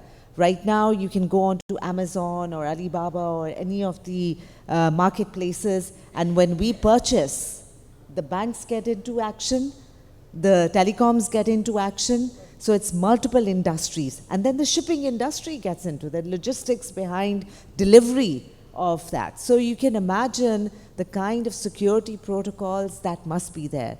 Lastly, the data centers. Where is that data coming in from? The question of data residency, the question of data protocols, where the data centers are. I mean, we can go on. I know we have a paucity of time right now, but it is imperative that strategically we work on a mindset. That is my message. Across the 30 countries that we work with and the solutions that we offer, we say identify what the problem is, focus on a collaborative, open-minded dialogue and discussion to come up with a solution. And then it's about trust and confidence of implementing that will impact the organization and the individual from a positive angle. So collaboration, trust, and partnerships are key. Thank you. Absolutely, very nicely articulated. You have hit it right on the spot, Ms. Fatma, and very pragmatic, building things by design and not figuring it out after the fact. Now coming back to my favorite part of food, Dr. Dalal, again, I want to encourage you, keep doing what you're doing. I love my food, and everybody else, I'm sure they love their food as well. We have a question from audience, if you can address that, and also for everyone here, the team is here, so I'm sure if you have more questions, you can also talk to them later on as well. And if you can address this question and one advice for everyone. Absolutely. If I get the question correct, it's really about understanding if these technologies actually work. So, I mean, as a justification, let's talk about investments. Where is the money going? What are some of the technologies that are receiving funding? And what I really love about this conference is the spirit of collaboration, right? The Pakistani embassy is also engaging with the Gulf Cooperation Council, with Kuwait. So I'll give you a few examples of what's happening across the board. So right now, the Pakistani agricultural market is around 4.2 billion in terms of agri-inputs. And last year, the UAE government pledged $10 billion in investments in Pakistani agriculture, especially around the digital agriculture aspect. So that's everything from smart irrigation, sensing technologies for GPS tracking, and also the ag marketplace ecosystem. Now then, let's look at some of the most, let's say, established or distinguished startups within Pakistan. You have a company called Taza. So Taza is an ag marketplace SaaS platform that also provides fintech solutions. And in fact, they received an investment of 6.5 million, and they're co-founded by ex-Careem executives. So Careem, for those of you, I'm sure you already know, is a very well-known car sharing platform and, let's say, B2B, let's say, platform for different kinds of food delivery services as well. So this is one example. Another example is a company called Agri Dunya, which actually received funding from a Saudi venture capital firm called Nama Ventures. And these are just two examples. There are so many, I have to say, in terms of, let's say, the interest from local venture capital firms in the region that are looking to invest in Pakistani startups. Again, you know, I think what we're seeing now is an ecosystem at this. There is this full, let's say, Pakistan corridor or technology corridor where global companies can source Pakistani talents to build their software through either the UX, UI, and also hardware solutions. And at the same time, this, let's say, these technologies and IP is trickling down to society. And now we can see the next generation of entrepreneurs leading the way to generate let's say, new technologies that will be beneficial for the entire ecosystem. So, you know, in terms of the advice, sorry, I didn't give any advice, but just very quickly, I think what people often misunderstand is that you need to be a specialist in food to be able to enter the agri-food tech ecosystem. And that couldn't be any further from the truth. In fact, we need all different, let's say, expertise to be able to drive this forward. We need financiers, economists, energy and water specialists. You need to have scientists, geneticists, and then you need to have people who are doing the marketing. Of course, we need to understand consumer behavior before we roll out any specific product. That's very, very important. And last but not least, you know, as we were talking, as my co-panelists were discussing the cybersecurity issues, even within digital agriculture, there are many vulnerabilities within the supply chain. And you can look to, let's say, a very famous case around 4 years ago. JBS, a very large poultry and meat producer from the US, was attacked by a ransomware and paid $11 million US. And the average ransomware attack is estimated to be around $2 million for the agri-food tech ecosystem. So that's food for thought.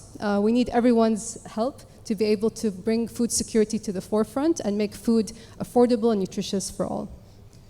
Brilliant. Thank you very much for your comments. And Dr. Lal, I want to highlight, I'm really glad that you actually interact with Pakistani software companies and software SaaS-based platform.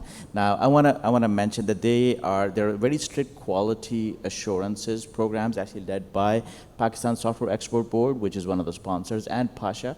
So there are two governing bodies, so they make sure that things are actually done quality. I mean, Pakistani software developers are very, very good, but I just wanted to make sure that governance perspective, PSEB and Pasha does a great job.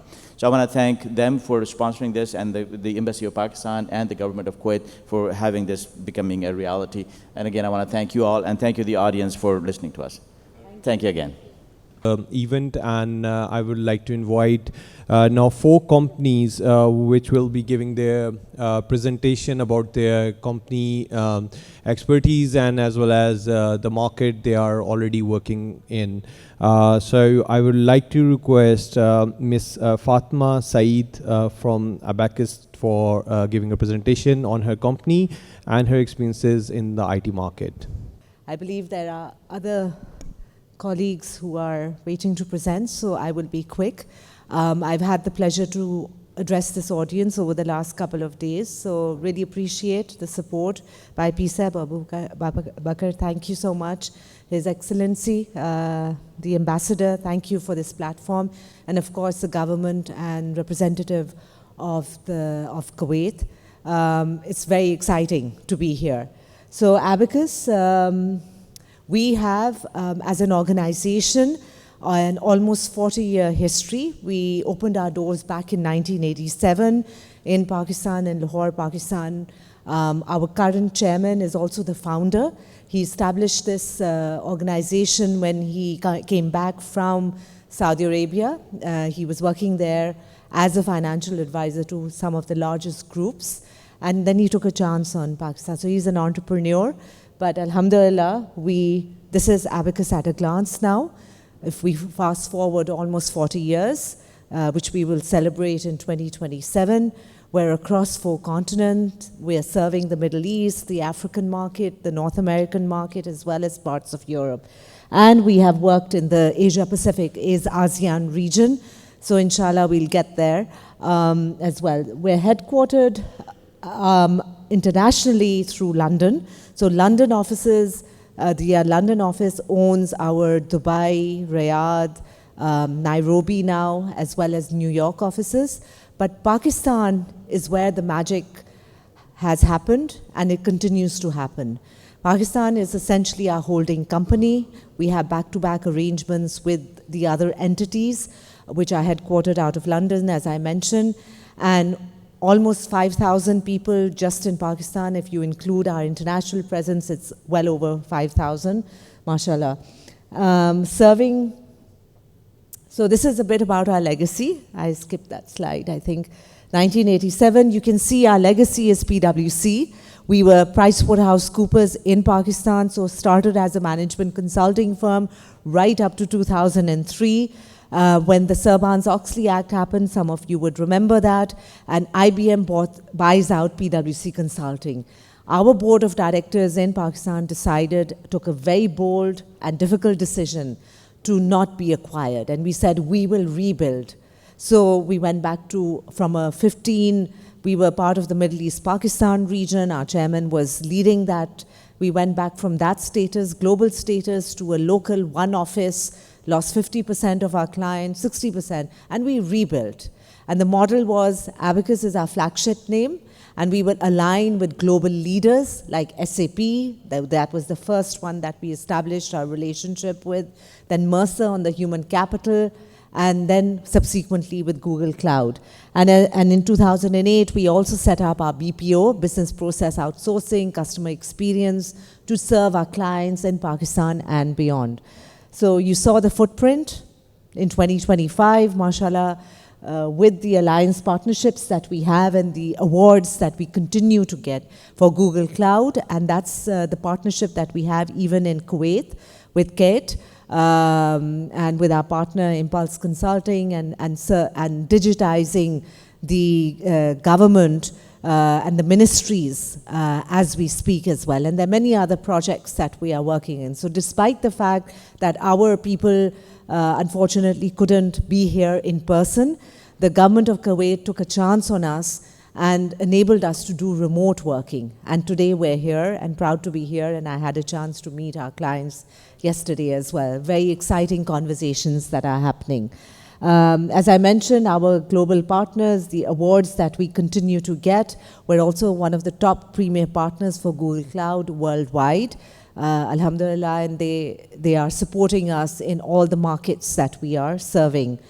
The industries that we serve, from the financial services, the banking sectors, to the telecoms, to the retail, the energy sector as well, across these territories.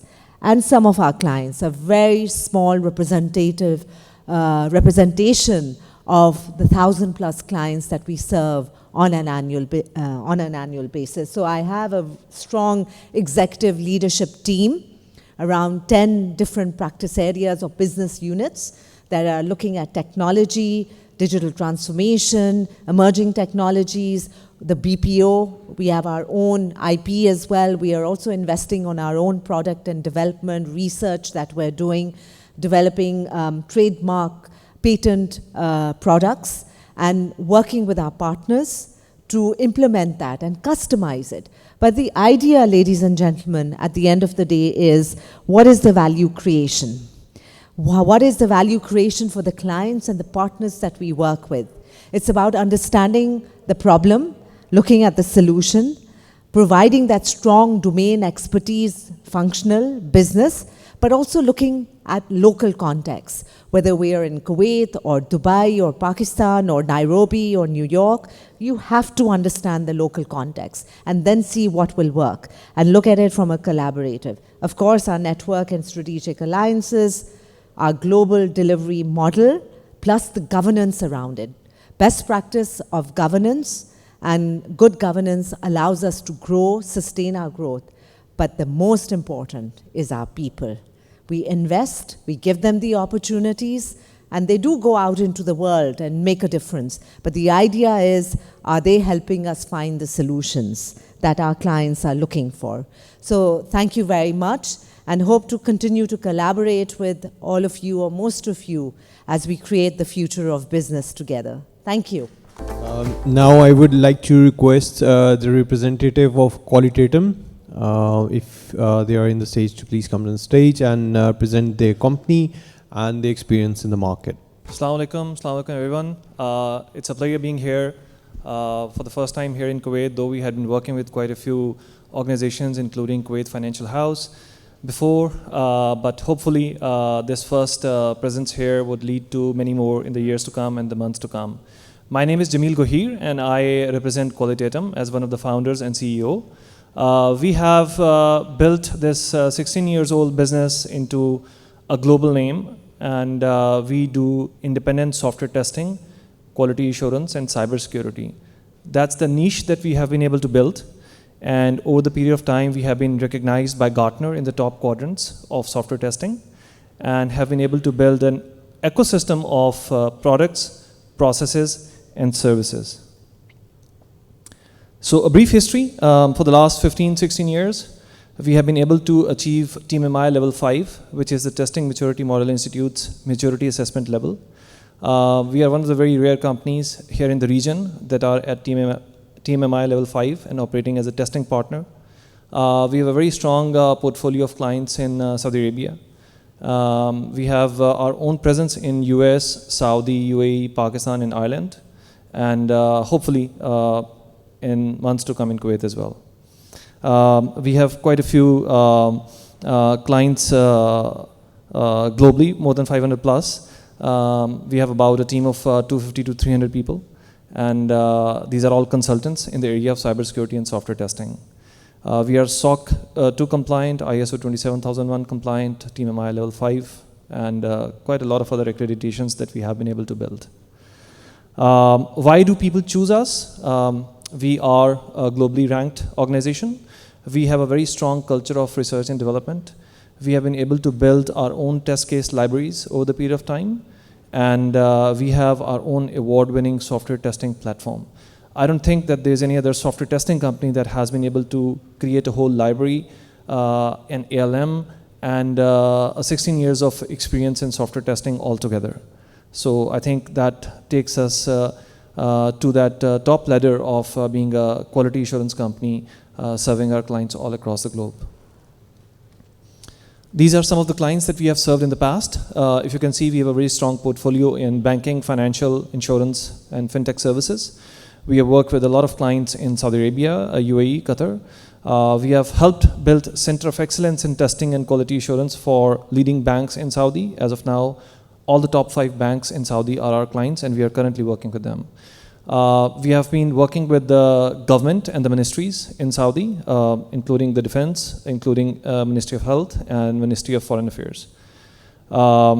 In healthcare, we have quite a huge portfolio. As I mentioned, in Saudi, we are working with Ministry of Health. We have helped them with performance engineering of their large-scale ecosystem altogether. Then oil and gas, we have worked with Gasco, ADNOC, ENOC, and quite a few others. And that actually gives a diversity of the clientele that we have, because we have been industry agnostic and technology agnostic. The only strength that we carry is that we have a very strong portfolio and understanding of how software testing and how software security works, grounds up. This is the overall capability metrics that you see. I won't delve into the details, but primarily we do a lot of software quality assurance, where we help with advisory, setting up the processes, helping out build the Center of Excellence in Testing, and also doing a lot of advisory on optimizing the whole engineering stack. Then we do hands-on software testing, which includes the performance, security, platform compatibility, functionality, and quite a few others. On the cybersecurity part, we do a lot of advisory, including the zero vulnerability roadmap development. We do a lot of architecture reviews and setting up the whole solid foundation for any organization. On the offensive side, we have been very strong on the pen testing, compromise assessments, and helping organizations learn about how and where the vulnerabilities can come forward to. Then we have our own governance, risk, and compliance mechanisms and strategies and frameworks, where we do a lot of auditing against ISO 27001 and all the emerging regulatory standards in the region, including standards from SAMA, from NDMO, from National Cybersecurity Authority Saudi, then similar standards in UAE and Qatar as well. So we have been continuously building our own portfolio of the controls around all these different frameworks coming up. And hopefully, I heard that there's a CSF framework coming up in Kuwait as well, so hopefully we'll be adding it to the list. Apart from these services, we have a very strong portfolio of the products. We have our own product called Quality, which is a whole end-to-end software test lifecycle management platform. Vodafone Qatar, the Dubai Health Authority, a lot of banks in Saudi, they are all using this platform. On the security side, we have our own SOC platform. We have a software as a service SOC that we have developed over the last couple of years, and that has already have implementations in Saudi market. And then we have our own governance, risk, and compliance platform called Crosscheck, which helps the entire life cycle of any compliance to be managed by any organization. With all of that, I would like to say that Qualitatum comes in as a very niche organization and partner in software testing, quality assurance, bringing in services, products, and processes all together. I would love to see and collaborate with the potential organizations here in Kuwait and see how we could be able to extend our footprint here in this market. Thank you very much. Take care. Now, ladies and gentlemen, I would like to request Dr. Dulaim Al-Hajri. He's a robotic surgeon, and to give us just a presentation about the use of robotics in medical science. Thank you. I would request Mr. Naeem as well for his introduction, please. So, everyone, we're turning a little bit of schedule because Dr. Dulaim, he's the chief surgeon at Jabbar Hospital for robotic surgery, and he's being called in for a surgical and emergency, so been very kind to spend a few minutes with us. Dr. Dulaim, I really want to thank you for your time, and I know your job is not the easiest. So when we talk about saving lives is in your capable hands. MashaAllah, God bless you. We pray for you and for your health. And we're very grateful for you to spend some time here. I'd love the audience here to learn and hear from your thoughts. How do you see AI being able to add value in the kind of work that you do within robotic surgery? So how do you see those trends happening and changing? Thank you very much, Mr. Naim, for a wonderful introduction. Mr. Ambassador, Scientific Committee, thank you for inviting me to this wonderful meeting. Thanks to the organizing committee for preparing this in a professional way. Now, just a couple of minutes, we're going to talk about the AI in medicine globally, and we're going to how much AI improve our practice as a physician. Now, I'm going to talk in two parts. Number one part, as a purely professional medicine practitioner, the healthcare provider, how come AI improve our outcome? And the other thing is, I'm going to take it like investor in the medical field, how much AI involved in this. Now, we're going to talk by numbers, number by number. AI introduced, and it cost about $50 billion, according to the American JAMA organization, that they are spending about $50 billion yearly for investing in AI, and only for now in the healthcare practice. This is globally. And the estimate is going to 135 billion yearly as investor in 2030. So this number is amazingly growing, and this is going to advocate a lot of contributions to projects going on. Now, as a medical practitioner, it really improves the healthcare provider in so many things. One, it improves our diagnostic tools, how prefer we diagnose it, how improve our diagnosis team. Number two, patient care. It minimizes the cost and the time in providing the healthcare provision. And number three, it provides the outcome. It proves about the outcome and performance and the quality health performance. Overall, I cannot say that AI is replacing doctors. Not yet, probably in the future, we don't know, but still there is a demanding in the clinical surgical fields, the technical hands and a lot of things. This for now cannot be replaced by AI. But what did AI do in the last years, the last couple of years? AI improves the research outcome very, very dramatically. AI improves the quality of the health company and business in drugs, which means in order to label this drug label A, and I want to invest in this drug to go to the market, usually we are spending up to 8 up to 12 years in order just to get a license for this drug to be in the market. AI make it much faster. How much faster? 3 to 5 years. Which means there is a 60% of time reducing in investing, which means 60% cost effectiveness in research and development in this drug company. Number one. Number two, AI improves the quality of diagnosis. Now AI, especially in the radiology department, it improves even detection of the cancers. For example, 95% of breast cancer, 95% breast cancer can be diagnosed easily by AI. What about the healthcare providers, the radiologists? 88%. So 95%, 88%, there is a much improvement in detection of cancer cells. Much improvement in detection, which means early detection, which means early management, which means providing of cancer spread in the body, which means longer years surviving and normal quality of performance. Now, basically, in the summary, I'm going to summarize it. Out of 3 doctors, physicians, one of them is using AI every day. Now, other thing is the AI start to implement more in radiology, now going more in cardiology, and even if my field in the urology, robotics, and especially in infertility. Even the semen parameters in the male factors, AI can read it much more efficacy than the manual readers, which means the AI can read it 30% much better than the lab technician itself, which means we can easily diagnose that you have a problem or you don't, much easier than this. So I was gonna say yes, AI is a growing field in the healthcare.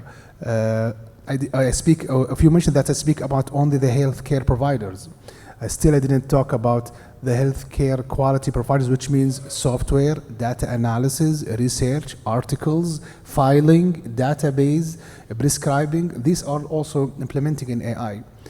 I will gonna guess that the AI will gonna take about 50 to 60% the next 5 years in the healthcare providers. Now, I'm not saying that you can easily diagnose your problem by AI. You cannot. You cannot just go to your iPhone and say, well, I have back pain. Tell me what's my problem. No, still we did not reach this point yet.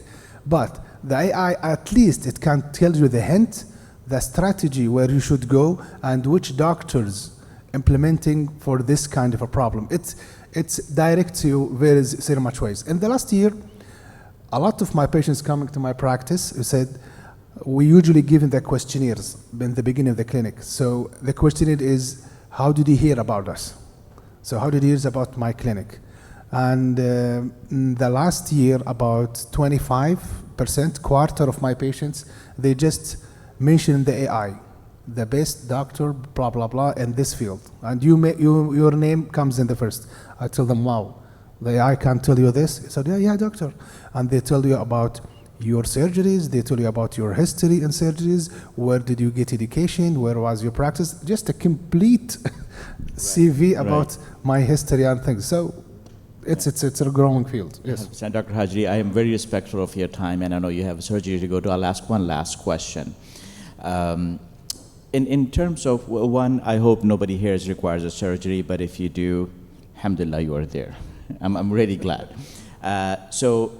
What advice would you give to the audience to be on a proactive basis? There's obviously in a reactive, what can we really use or allow AI to help us as a general audience from the AI and medical perspective?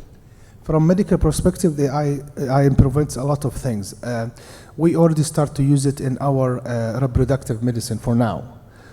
It improves also the fertility outcome. It's specifically AI now. It can read the best egg for the best semen, and they can give you the best embryo and the perfect child. So AI is really giving a big jump in this.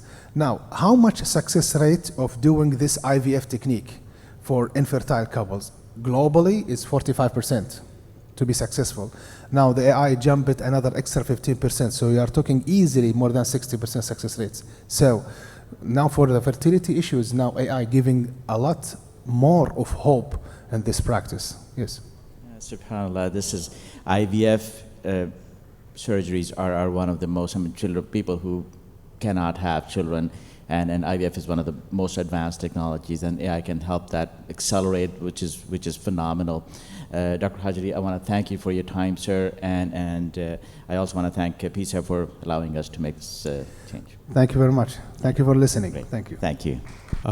I would now like to request a representative from Wajda Group to represent the company profile and also their experience in the Kuwait and the Middle East. Thank you.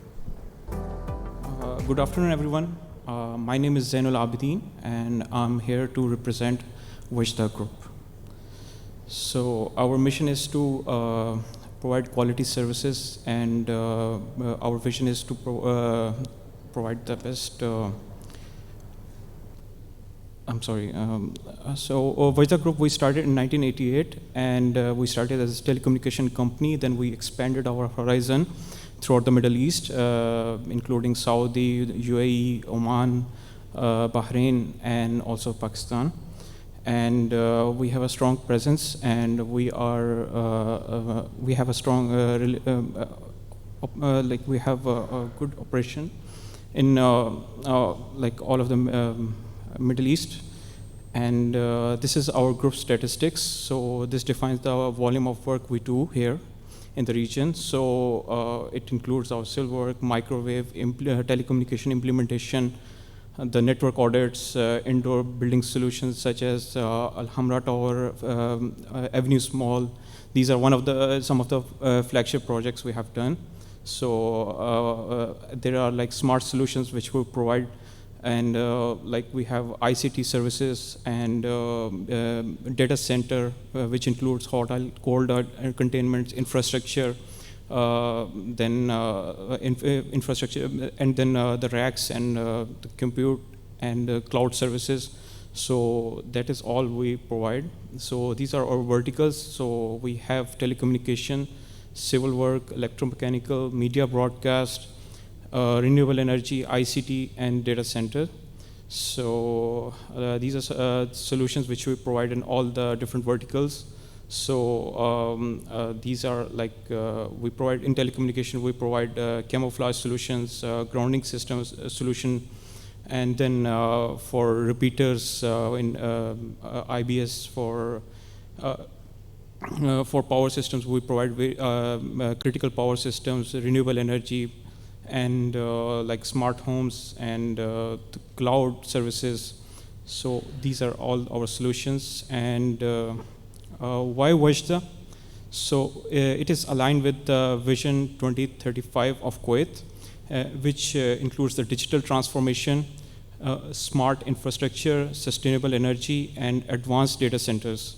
So we are a trusted regional partner with the biggest companies in Kuwait and the GCC region. And we have the team who is present throughout the region to deliver dedicated services and solutions to the clients. So these are some of the major clients we have in the region, and which includes KOC, KNPC, Huawei, STC, Zain, Urido, IHS, and Ministry of Information, and many more. So these are our contact details, and thank you. Now I would like to request a representative from A to Z Creators to please come on the stage and please describe the market experience. Bismillah ar-Rahman ar-Rahim. First of all, thank you, Excellency, and all the guests. So, before I start, I just want to share that after 2 years, I am doing my sales presentation anywhere in the world. Why? Because for last 2 years, I was chairing the National IT Association, which was PASHA. So it's always good to be engaged with the people. So my company, basically we work with the, our core services into customized development. We work with, partner with Microsoft, Google, Microsoft Dynamics and Odoo team. But here in the Middle East, we mostly with the organizations who are really looking for their own intellectual property product development. We work with the startups, we work with the organization who wants to localize their own product, their own development. We have the development center in Pakistan. We are legally registered in UK, UAE, Pakistan, and Saudi Arabia. And I personally feel that Kuwait is emerging in terms of the digitization and the initiatives from the government side, where we being a Pakistani tech company can play our role based on our experience in the Middle East. And just for a quick case studies, we, one of the large FMCG organization in Middle East, we did their complete custom developed e-commerce platform for the Diet Center in Saudi Arabia, and I know they have presence in Kuwait and other things. We did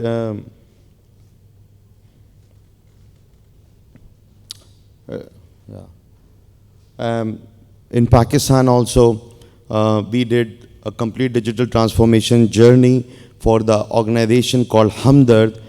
They are very famous brand, the name of their product called Ruafza. So we complete their digital journey. They were using legacy systems, some basic tools they were using it, and we completely transformed, having their own customized development system. Why I'm just precising and focusing on the customized development, because especially in Saudi Arabia experience that many organizations looking for their own IP, their own source code, locally hosted, localization. So this is where we are specializing for past 15, 16 years.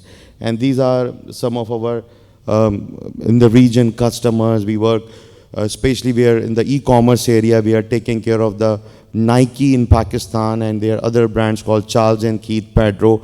So we mostly work with the large brands globally, especially in the GCC region, and we have expertise and skill set of the required stuff. So I am here, and the objective to be in Kuwait, we are looking for a local partner who have a local contacts or local IT company or local connections, and use as a development center, as a back office, as a kitchen for your need in Kuwait.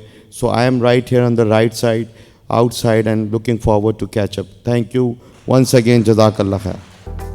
Next, we will invite TPS Worldwide to present their fintech solutions and especially the experience in the market. Assalamu alaikum and good afternoon. Pleasure to be here and good to represent TPS. Let me know when it's worked available. So my name is Ali Abdullah. I look after as General Manager for TPS Middle East, looking after the territory across the GCC. So we are a technology and services company helping develop solutions for banks and payment processors across different regions. We have been into industry for about 30 years. Started as a company which was enabling card management and ATM systems for banks. But over the last 30 years, we have evolved into a full stack digital payment and platform provider, serving around 7 customers in 30 markets across GCC with the strength of 450 people. Yeah, sorry, it's up now. So, as I mentioned, we are a digital banking payment platform provider.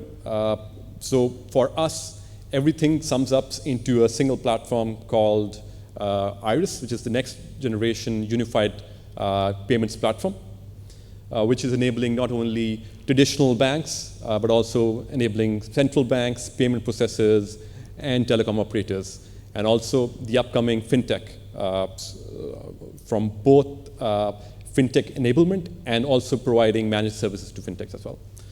So what is our core expertise? So we talk about platform and capabilities. So if you look at from a traditional offering perspective, in any customer journey from in financial services, the experience starts from issuing an instrument to the customer. So we power instruments like digital wallets, which could have two meaningful. One could be the objective of financial inclusion, like M-Pesas, and the other is digital inclusion, like Revolut. So we power those journey starters for our customers, run the entire value proposition through a unified experience over mobile and web through our digital bank platform, and then enable them to do global interoperability through our cards platform itself. Once you have given this journey to our customer, potential customer, they would need to enable and accept payments through your ATM, POS, merchant management, and other businesses, both in physical in-store, also in e-commerce. So our technology helps this journey end-to-end for these institutions. While doing so, eventually you've launched something in the market as a bank, you need to bring global interoperability and follow global standards. So our expertise lies in developing instant payment platforms across different regions, and also enable open banking, which is an upcoming trend in the region itself, and we're powering certain initiatives across different GCC countries, and looking forward to doing so in Kuwait as well, where this is upcoming. So products, apart from products, we also bring the value addition to our customers through our services, which includes managed services, which is up and beyond the traditional offering, augmented teams to help develop your right use case, which brings the right value for your customers, and also give them the ability to ensure whatever you're launching as a financial product to your customer is fulfilling the end need. So that means we encapsulate our offering with consultancy as well.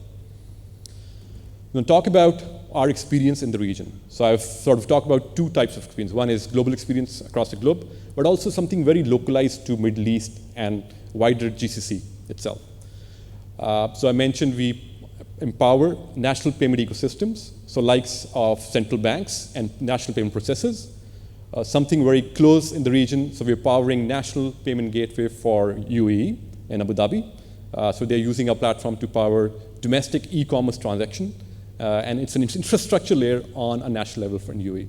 Similarly, if you go on a wider world, we're powering corporate payment aggregation, bill payment aggregations on level in Pakistan with OneLink, where we're powering roughly around 2 million transactions a day, and about, I think, it's 50 trillion transaction volumes annually on the platform itself.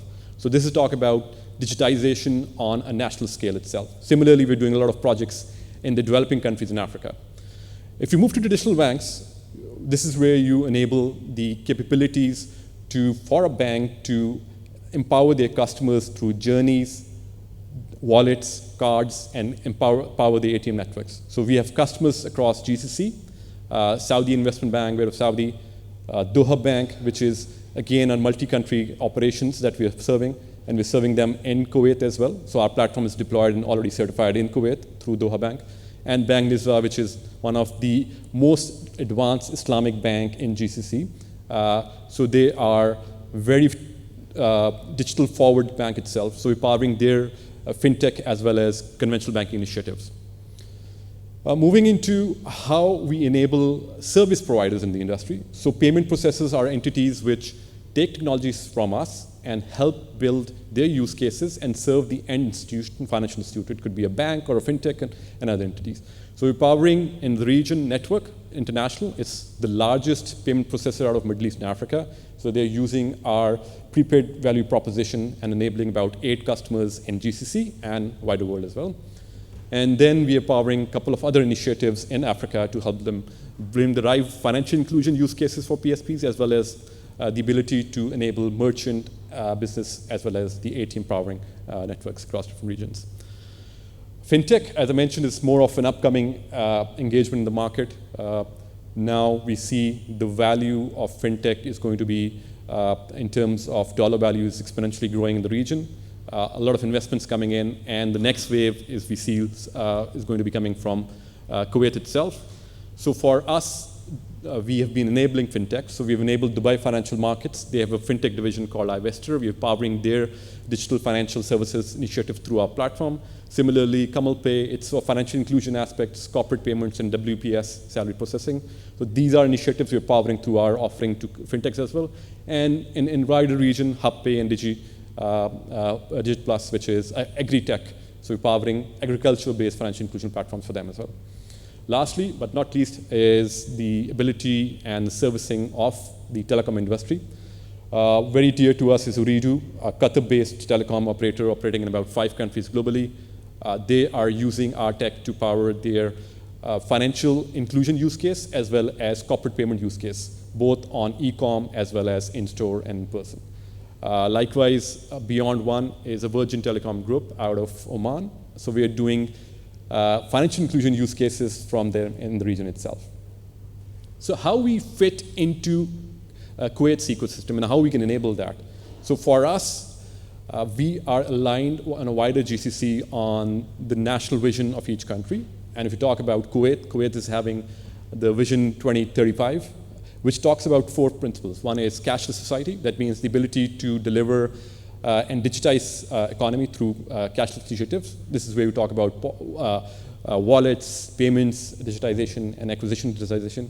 We talk about government digitization. So this is where we enable a lot of use cases in terms of GDP payments, government collections, taxation, digitization. Similarly, we're doing for UAE. I think there's a big initiative and potential into doing Kuwait as well. SME is the underlying fabric of any economy. I think digitizing that is essential to ensure that you bring the right value and growth in terms of both GDP. So this is where we enable those use cases as well for corporates and SME through our merchant solution and other aspects as well. So TPS is not new to Kuwait. We have been serving customers prior. We are still serving customers through our Doha Bank deployment in Kuwait. We are serving through networks, Barwa Bank deployment here in Kuwait as well.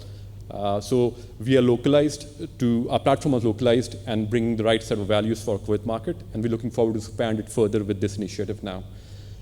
So again, a 28 years old company, giving the right value, localized payments for ecosystem building in each country, and ensuring that the tech stack has the right depth to enable any use case that you want to enable for your use case. Thank you for listening to me. Looking forward to collaborating with you and ensuring that we bring the right value to the country. Thank you. Next, I would invite a representative from Transdata International to present their company's profile. Assalamu alaikum ji, this is Usman from Transdata, and I'm here to, you can say, introduce Transdata to all of you.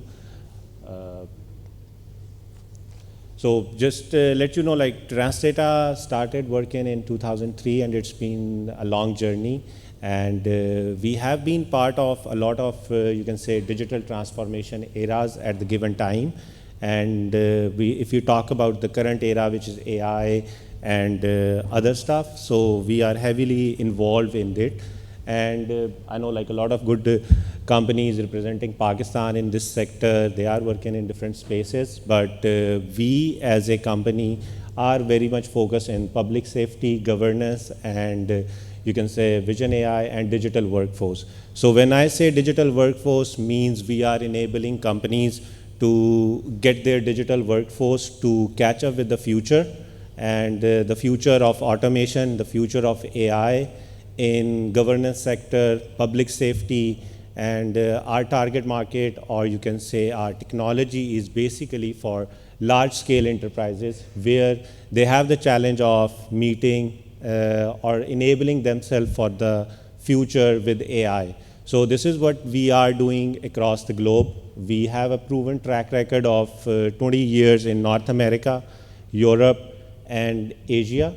So now with this opportunity coming in Kuwait, and you can say specifically this region, so we would like to, you can say, extend our expertise and the technology we built for other people across the globe to the Kuwaiti brothers, the Kuwaiti government, and the enterprises, to make sure that we'll help them to get themselves enabled for the future which we talk about these days. So with Transdata, we believe that we are not only just planning, we make those plans come into the reality for the respective businesses, enterprises, and the government. So that's about us, and we would definitely like to meet with you guys to, you can say, explore more opportunities and how Transdata can help you guys to make Kuwait and their entities enabled for the future. Thank you, guys. Next, I will invite Hamza IT to present their company profile. Bismillahirrahmanirrahim. Thank you very much for staying put till my presentation. So Hamza, as for all the Arabic speaking, they would know that this is protection. And for the people who do not understand Arabic, Hamza stands for protection. Hamza is an insurance tech platform. For a lot of people who have listened to a lot of services company, Hamza Tech is a product-based insure-tech platform built for the blue-collar workers of the GCC.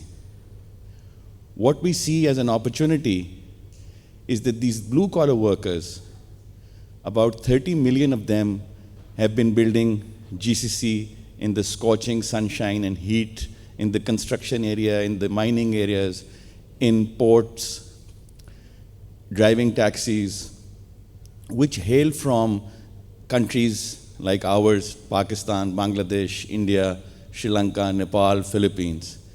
What we have seen them, that they are underserved for financial products, be it accounts in the home markets or the host markets where currently they are residing. So we built Hamza with a mission that we will not only protect these blue-collar workers who are typically ignored in the larger scheme of things, but we will expand this insurance protection for their families back home as well. So these blue-collar workers who work in GCC countries, unlike the white-collar or gray-collar workers, leave their families behind. These families are old-age parents, wife, and up to 3 kids, sometimes more as well. So we are on a mission that we will build a protection net for financial well-being of these blue-collar workers. We are building up a remittance-linked insurance program in which the remittances that they send every month would enable a zero-cost healthcare insurance for their families back home.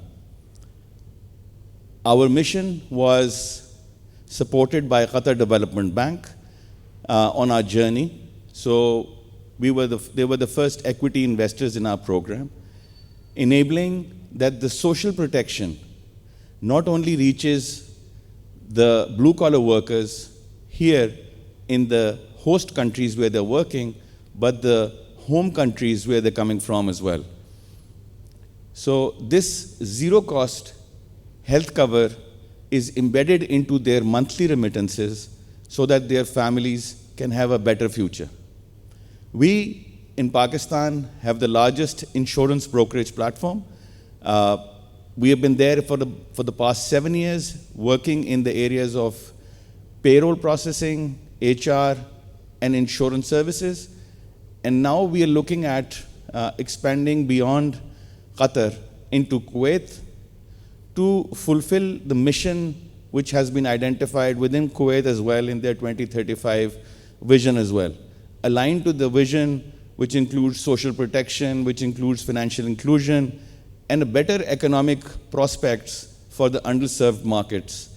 We are targeting remittance exchange companies, mobile fintech wallets, and partners who are in the money transfer business so that they can use the insurance as a differentiator for their products and build a better financial protection net for their families. And while they're working in the host countries for 3-4 years, which is the typical life cycle of a blue-collar worker in a specific country, they not only safeguard their today, but they also build a better tomorrow for them and their families back home. Thank you very much for your attention. Would you know of any partners that I can talk to in the remittances business or the cross-border remittances? Our stall is outside. I will more than happy to engage and take this journey upwards. Thank you very much. Next, we will have a presentation from Digital Soft. Their representative will present about the company's experience and the profile. Bismillahirrahmanirrahim. Thank you, sir, for inviting us here in conference. This is a historical moment for Pakistani IT company to participate here. Let me introduce my company. Before the slides, I want to show you that something that attracted me in the characters of the word Kuwait.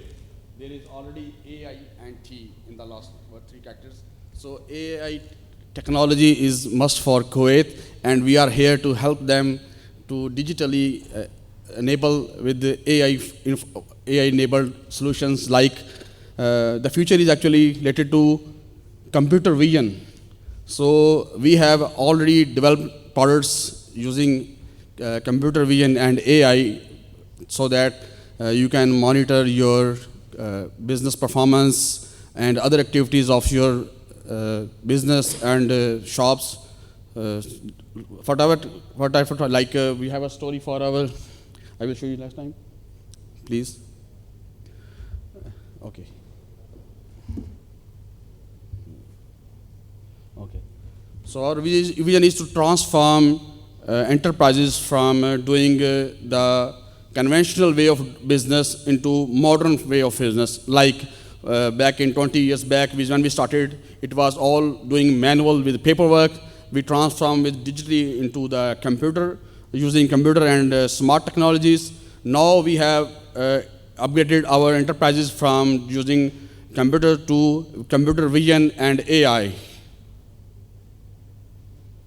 Our core specialties are AI native enterprise software solutions. We are actually one of the #1 software seller for oil and gas industry sector in Pakistan, like petrol stations, mobility, LPGs, cylinders, tracking plants. So, second, our consultancy is related to UK. We have a cloud computing and DevOps consultancy services in UK. My co-founder, Mr. Azim Afzal, is here. He's the CEO of Digitalsoft UK. He will be sharing a success story of our one of the top mobility company of the world, how we transform their cloud computing and DevOps operations using our services and solutions. Mr. Azim, please welcome. Assalamu alaikum. My name is Azim Afzal. I am co-founder and CTO of Digitalsoft, based in UK for the last 15, 16 years now. So yeah, as Shahid mentioned, we've got so many bespoke solutions which have helped a lot of IT industries, local businesses, from textile to petroleum to hospitality. But yeah, I'm here just to discuss about the DevOps and the consulting side of Digitalsoft. So recently we have helped a multi-billion-dollar sort of logistics company operating in Europe to help transform their DevOps processes. So initially they had it would take them about 10, 15 days just to have a release of their software cycle. And the workforce, which spans over about 150 countries, they were just sitting there waiting for those computers to turn up. So that was the kind of processes they have in place. So they brought us in. We had a look at their processes, and to cut the long story short, we actually brought their release cycle from days to hours.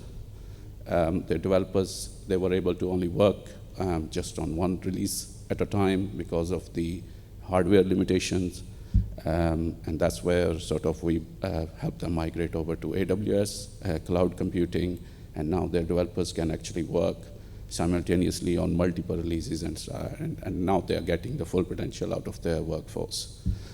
So yeah, we are here in Kuwait, and it's nice to meet all of these people, and looking to partnership with anybody who's interested in our services. Thank you very much. Now I would like to invite representative from IOPTime to present their company profile. Assalamu alaikum, ladies and gentlemen. This is Fahad Munawar, CTO of IOPTime. We basically have 3 verticals. We are a consulting-based company based in UK and Pakistan. We have 3 major verticals: Salesforce, IoTs, and AI. Everybody's favorite. So we are Salesforce partners as well. Our digital footprint is North America. We are also providing services in Canada as well as in Australia. So these are the words you have heard a lot these days and today. So I would like to back all these words with some awards and achievements. Back in 2016, 2017, we were recognized by Monarch Awards for our product recommendation for SunTrust Bank Canada. That was the top award we got. After that, in 2024, we were amongst top 50 companies that are providing AI services in 2024. We are Salesforce partners since 2017. Salesforce is basically a customer relationship management platform. We have been providing Salesforce services in US, Canada, and Australia, including Pakistan itself and UK, for the last 13 years. So in the end of the slide, you will see our implementation regarding the document generation. The contract lifecycle management is a bigger problem in today's world when it comes to talking about the customer relationship management. So using the Conga's integration and digital signature system that we developed for our clients, that was taken to Dreamforce 2022, and in the same year we were given the Conga Connect Award for the awesome implementation we did for Easy Legal, a Canadian fintech company. So the delivery does not stop with the words or the delivery of the actual software. In the end, you have to justify the numbers. Numbers are the basic metric to describe the success. So I would pick up a few clients from the portfolio. On the top, we have Easy Legal Finance, which is a fintech company. Their return of investment after moving them from their legacy systems to Salesforce went from 64% to 124%, which was a major improvement. And these numbers are coming from our prestigious clients. On second, this is the product recommendation system that we did for SunTrust Bank Canada. Their lead capturing process went from 8 hours to 15 minutes because of the Salesforce app that we published for them back in 2017. Seahold Plaintiff Financing is another fintech firm. There we implemented our e-signature tool for their document and digital signatures. Their operating time went from 3 hours to 5 minutes for getting the signatories sign the documents. So with all the success, it just does not impact our clients. It also leaves an impact on ourselves. For example, with this 12, 13 years of experience, here are the notable wins. We have, within the 1 year of becoming Salesforce partners, we landed 4 Canadian fintech firms for our Salesforce consultancy, and 2 of them are still ongoing. And we are continuously delivering the software capabilities in Salesforce world. We have secured Zimbabwe's government project as well. We are working not only in small or medium-sized companies, we're working with enterprises and government organizations as well. So for underprivileged people who are not able to cherish the Class A telemedicine or the diagnosis, so we implemented a system for them so that the medical care and the hospitalization reaches them in well-mannered way. We have recently signed MOUs with US-based hardware manufacturers.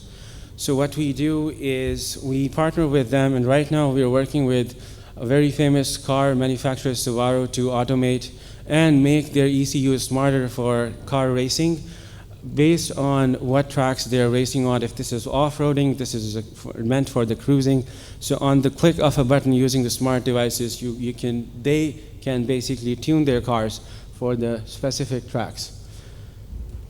So with that said, with all that portfolio and the numbers, I believe we are best suited for the collaboration to uplift this lifestyle transportation and the logistics that are part of Kuwait's agenda. We are here.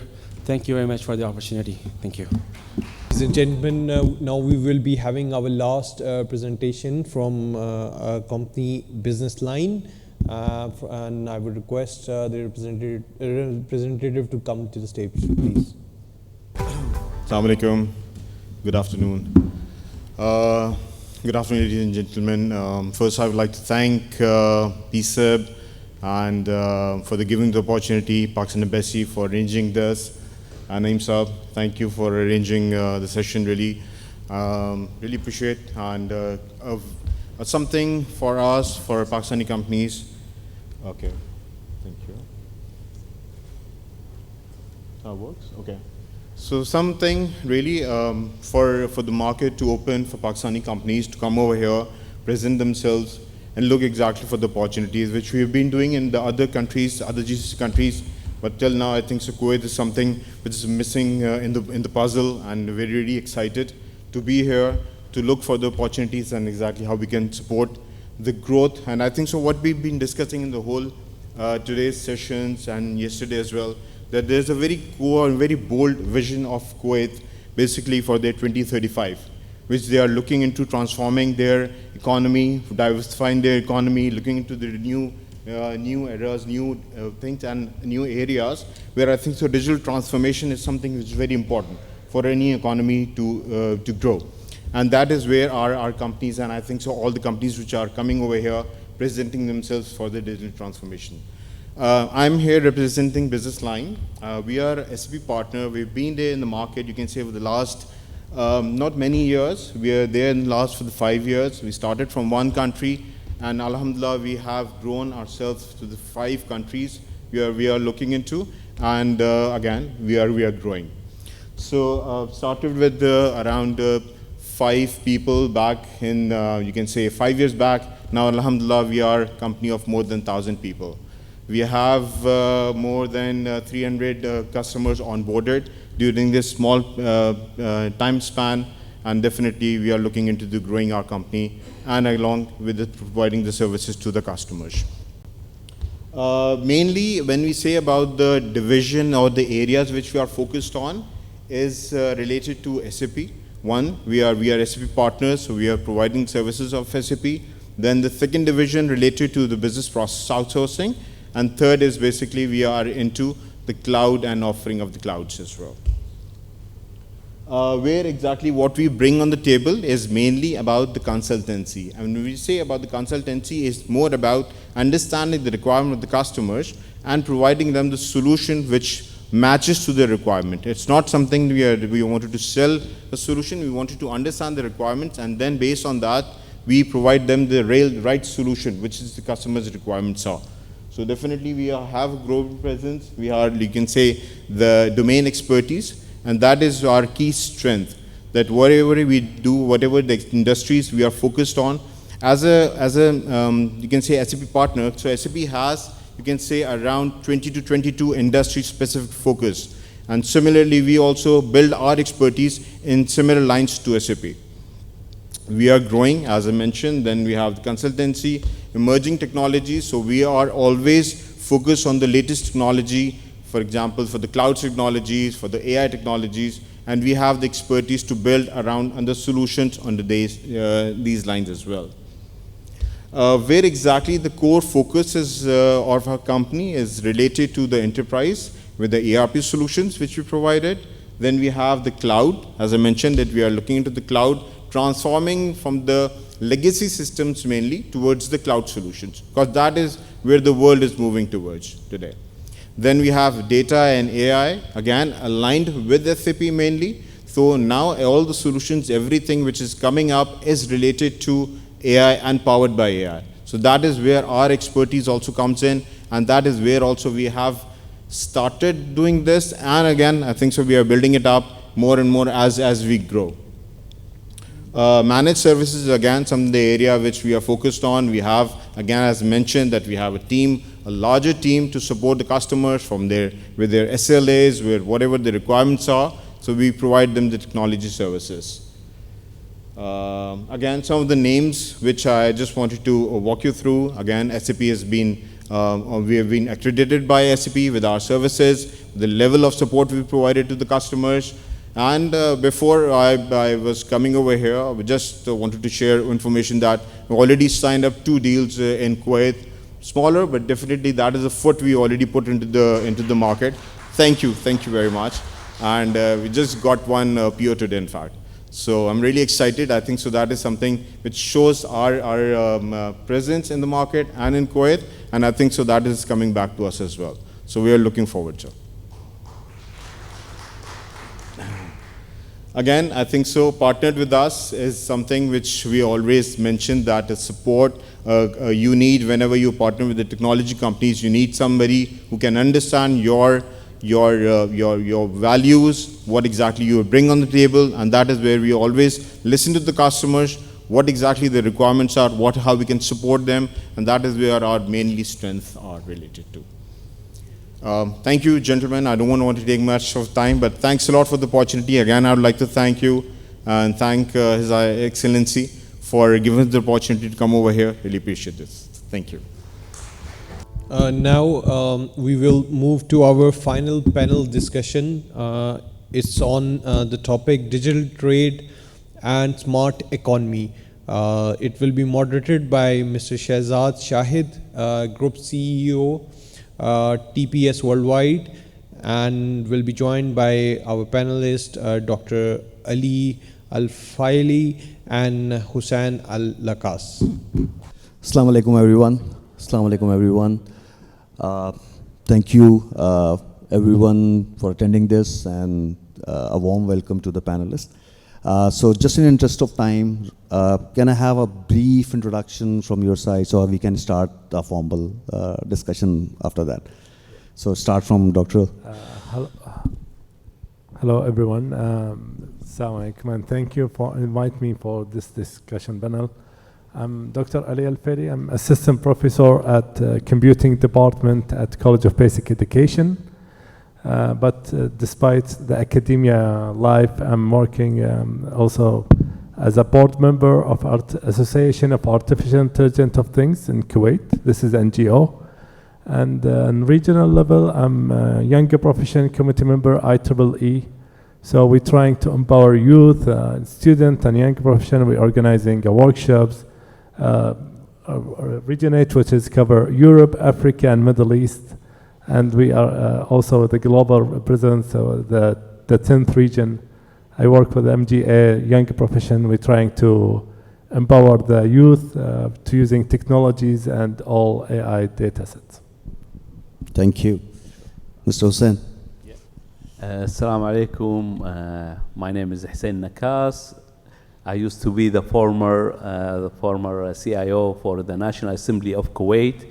I led the digital transformation journey in democracy in Kuwait Parliament for 20 years plus, and currently I am the owner and founder of GCC Secure Core, a consultation company that will help the government sector in Kuwait, since my background is mainly in government sector, so I have a good knowledge, I am expertise in that field. So hopefully our presentation today, it will be, our discussion, it will be toward the vision of Kuwait 2035 and digital transformation, and this journey that it has been established by Kuwait government, and definitely this kind of event by Pakistani and the embassy. And by the way, I'd like to thank the ambassador for today for his wisdom, advices, and the discussion that we had yesterday. So thank you, Mr. Ambassador, and hopefully that we will be an add-on for this event. Thank you, sir. Assalamu alaikum. This is Shehzad Shahid. And I am the Group CEO of TPS, our Payments Technology and Services Company. We are there in the market the past almost 30 years, and I have professional experience of almost 25 years myself.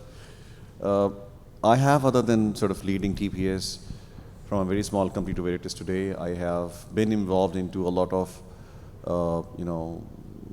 tech sector support. I have been the Pasha chairman in the past. I have been involved in a lot of such similar activities, both in the fintech space as well as the IT space. I really believe that Pakistan has a lot of potential to grow way beyond where it is today. It is just about the belief and the connectivity that is stopping us from really unleashing their real success. And I think today's sort of engagement between us and the Kuwaiti counterparts is going to really, inshallah, bring a lot of success for both of us. Thank you, Shehzad. And this is me. My name is Amir Shams. And having Shehzad on the panel, I can promise you that I will not be biased. So let me start the discussion. So, gentlemen, to start this discussion, I want to ask one general overview from all of you that Kuwait is actually hosting this conversation for the first time with Pakistan, and thank you for the ambassador and the embassy who actually organized all this. So what do you think on this digital trade and smart economy? with your perspective, what is the single biggest enabler Kuwait needs today to accelerate this journey? Is it technology, policy, or talent? So start from you, Dr. Ali.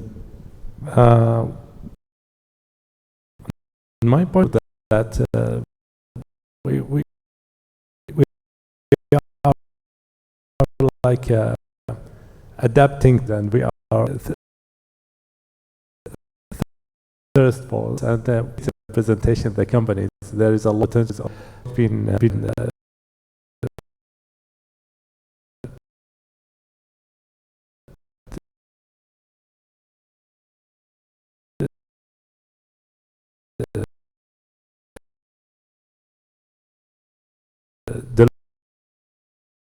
delivered in Kuwait. So we are like kind of young system. We trying to bring technical help. Ethical technologies, getting the same like and the principle will be his hands and this type of operation. Perfect. So Sen? Absolutely, I agree with Dr. Ali and what he said about the technology. Just recall the late summit that we had in end of 24 for the GCC summit, that in attendance of the Emir of Kuwait and his brother of rulers of GCC country, and the outcome that they call it Ilan al-Kuwait, the outcome, the final document that being released through this summit, that the GCC governments should be concentrate on the digital economy and the infrastructure. So definitely the infrastructure, that's what we need here in Kuwait. But still, Kuwait and the GCC, we have the best infrastructure in technology, the connectivity, we have the best expertise, and in addition to that, we are supported by vendors and partners. And I guess through this initiative from the Pakistani embassy and this kind of summit that the Pakistani companies and businesses to be in Kuwait, I guess this is what will support the economy of Kuwait and using new resources of economy rather than the oil sector. And this is what the vision of Kuwait and the government of Kuwait, that they change and use different kind of technology and economy, and definitely digital transformation. This is the first step, and the digital economy, this is the sustainability for the future for the entire region. So with support of Pakistani companies and expertise, I guess we will have a different future here in Kuwait and even in the region. And since morning and yesterday, we heard so many and we listened to amazing profiles of the companies, the Pakistani company, that they've been in different countries in the region, start from Oman, Qatar, Bahrain, Saudi Arabia, mainly. They have their main offices there. And as a Kuwaiti, I wish that all these companies, they should have their headquarters here in Kuwait, because you know, recently there are so many invitations from the Kuwait government regarding the vendors and the companies to have their presence in the Kuwaiti market. And I guess every day we can hear that there is some new regulation, new development in the regulation, especially in Kuwait, that it will support the investor to be here in Kuwait. Thank you. Sorry, if you take this question, I think we can't really sort of prioritize any one of these three things that talked about. Technology is not fully autonomous.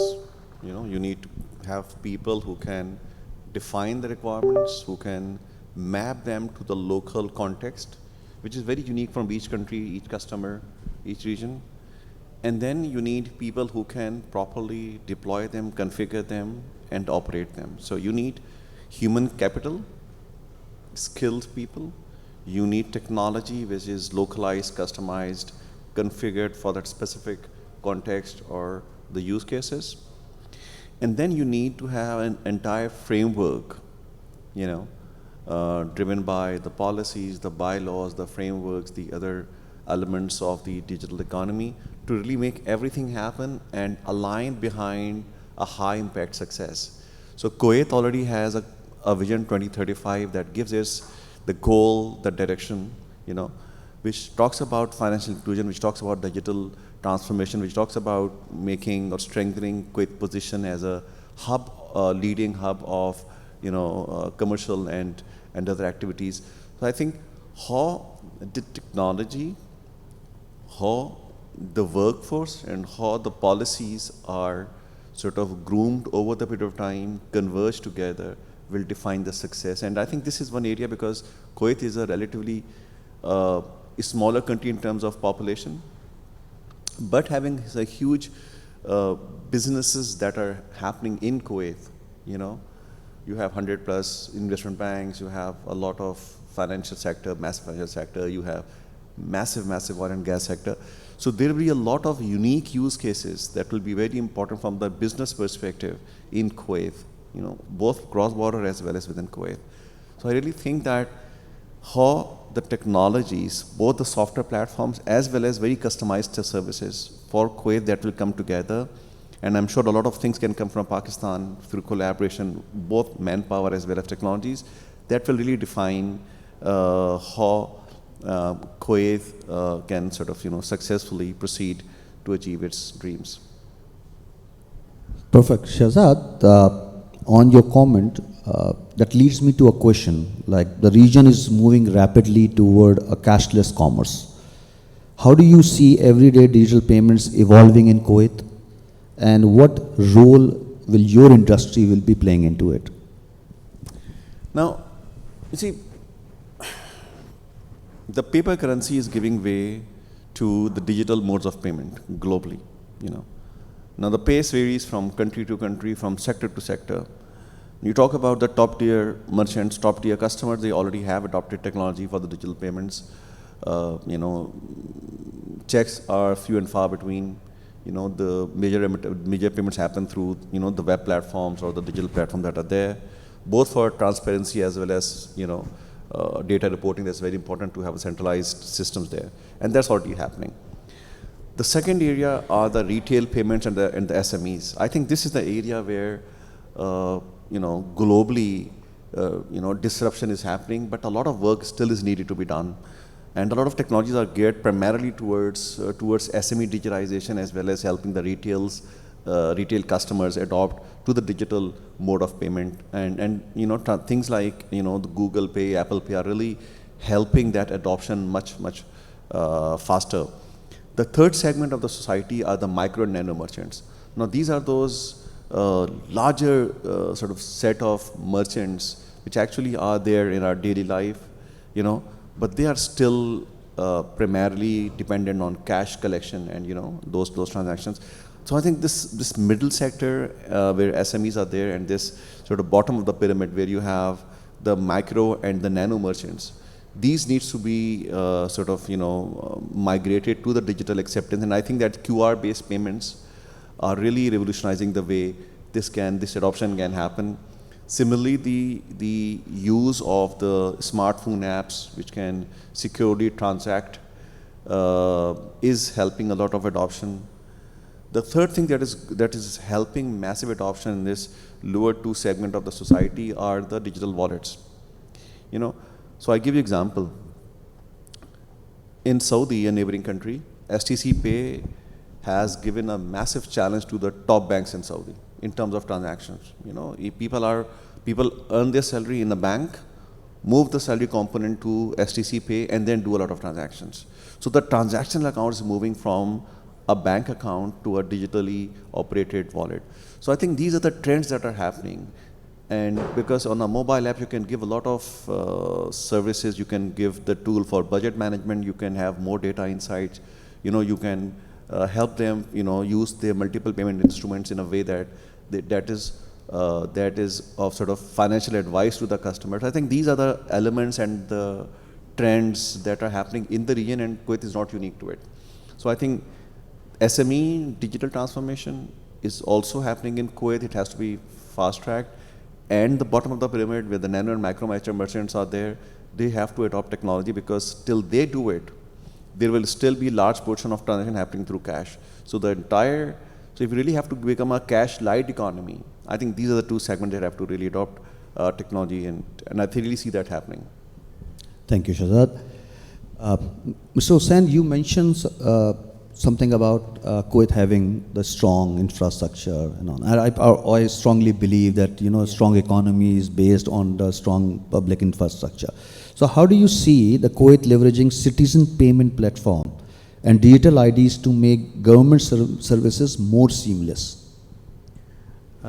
Currently, we are deploying the vision of Kuwait regarding the digital transformation. And I guess since Corona epidemic, there are so many services has been established. We already, in Kuwait here, we passed the era of digitization and like computerizing all the services. Now we are in era of digital transformation.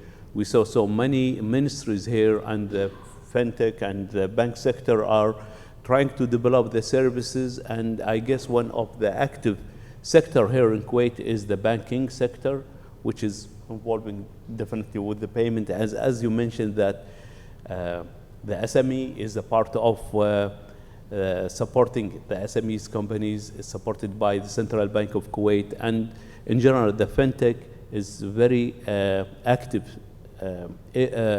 section in the country. So I guess with the best of or developing the infrastructure and the vendors over here in Kuwait, it will help again the economy and supporting the vision of Kuwait. And I just need to add another thing regarding the human and the capital. Yes, Kuwait vision, we have one of the pillars of Kuwait is about investing in the human and investing in Kuwaitis in a way that they have the good education, good knowledge, and especially in technology with AI. So most of the government are supporting scholarships, for supporting exposing these employees, the Kuwaiti employees, for a new technology. And we already had different agreement between the government of Kuwait, like big vendors like Microsoft, Google, and hopefully by existence of the Pakistani technology and the Pakistani expertise, definitely the capital and our human and startup business in Kuwait, they will be benefit from this opportunity. Thank you, Mr. Hussain. So, Dr. Ali, that leads me to a question. Mr. Hussain mentioned something about AI. This is your subject anyway, so I just want to ask this question. So, see, AI is actually reshaping finance at every level, right? From fraud detection to personalized services. How do you see AI redefining everyday digital payments and remittance experience in the next 3 to 5 years? We can see it in many places, AI taking place now. I've heard a quote like 10 years ago, it was in Times magazine. They said, AI will take whatever he can take. So he will take anything he can take. And we can see it now with globally, not just in Kuwait.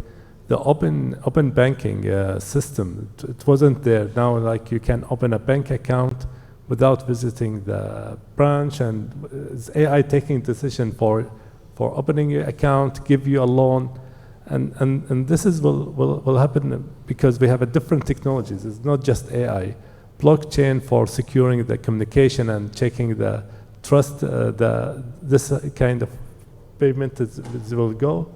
And also the digital identity, how you can verify this person, he's eligible to do this thing.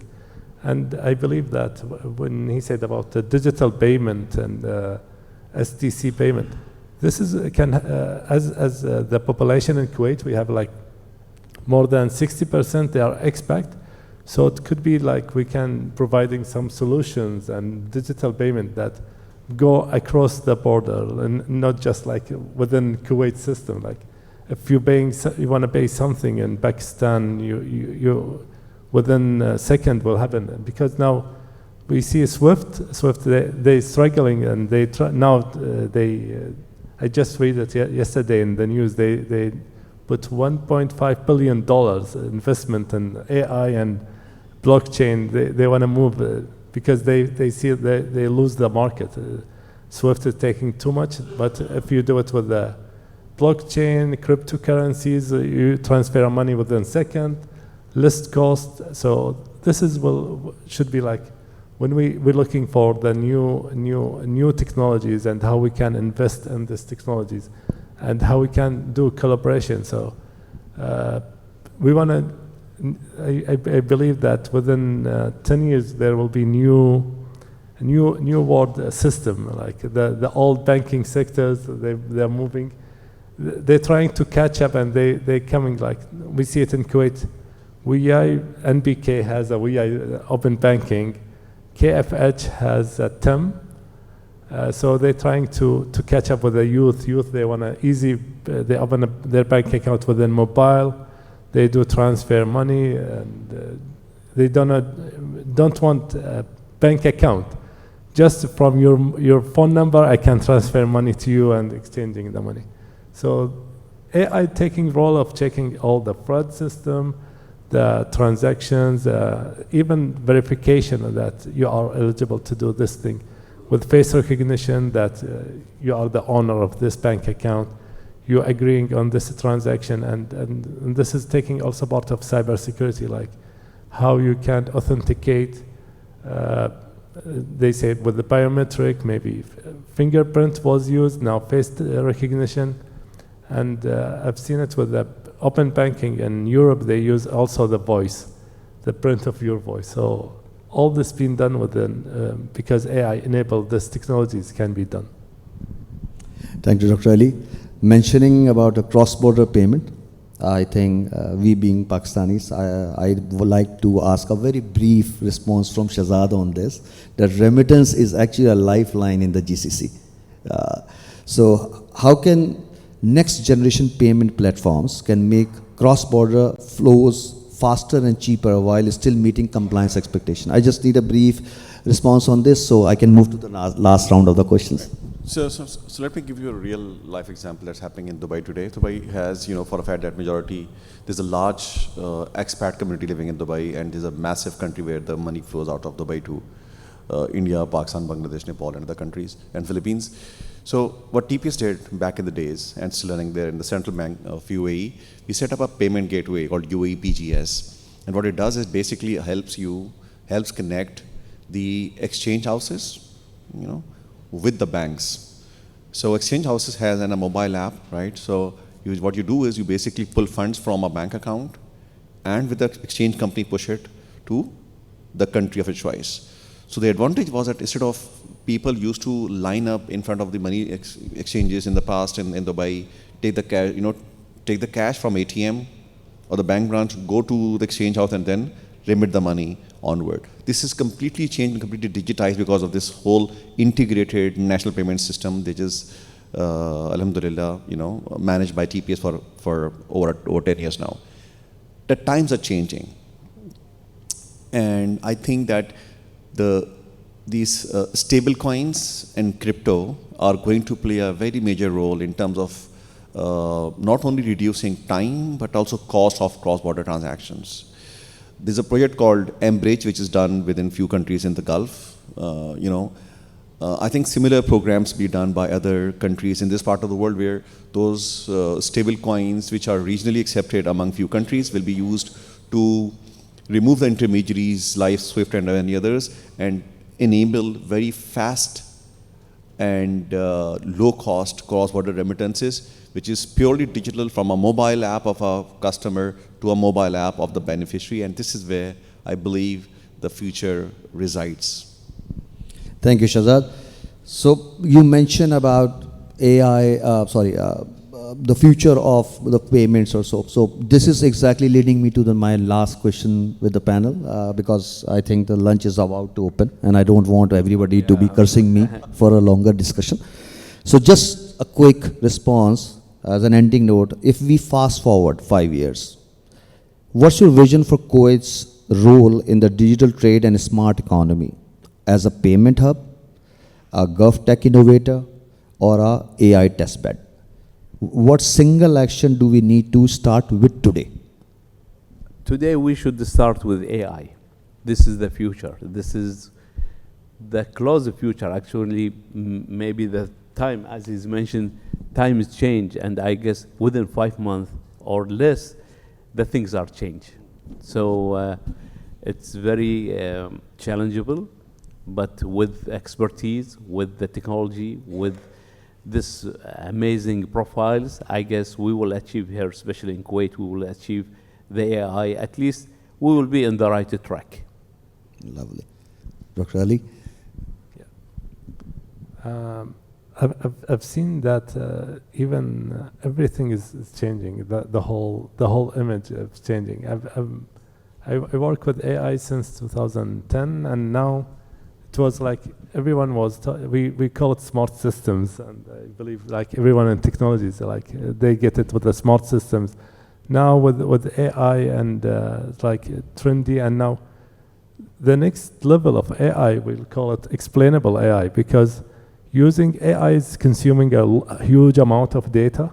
How we govern this data, who's the ownership of data, and the generative AI, when he generates things, what's the right? So we need to revisit all our regulations, our rules, how we can deal with this data, the data governance, who's owning the data, what the data is allowed to do. I just came yesterday from Ethical AI conference in Doha, and we was discussing about ethical AI, like how we can use it, because now it's been everything automation. He give you permission to take a loan. We seen it even in military industry, AI, weaponized AI taking decision to kill some people or like not to kill it. So how we can make it ethical, make it explainable. The new research areas, like not taking about AI, taking about responsible AI, talking about explainable AI, how we explain this decision when we making AI in medical field, AI in business, AI in education, as I've seen a lots of huge investment, AI taking roles in education also. Thank you, Doctor. Shahzad, if you can. Sorry, yeah. Well, I mean, these are guys who can better answer the question about Kuwait priority, right, for Vision 35. But I really think that AI is an enabler. You know, it is going to enable everything around you: health tech, ed tech, fintech, gov tech, ref tech, everything, right? So this is for sure going to happen because it's a force multiplier. You know, you can actually multiply the productivity of 4.9 million people to possibly 50 million people by using the right technology and accelerated by AI, especially if you take a look at how things are. It is expected that in the next few years, there'll be 1% unicorn. Now, how can a 1% build a unicorn? It will be done because you will have not human workers, you will have AI agents. So this is going to be revolutionizing the way the entire businesses, government services, fintech services are conceived, you know, in the times to come. I'm not talking about 50 years, I'm talking about 2 to 3 years, right? We've got OpenAI, Operator, you know, the tool that they have lately sort of rolled out. I think, so AI is going to be every country's priority. If it is not there, then there's a problem with the way they really have to looking at future.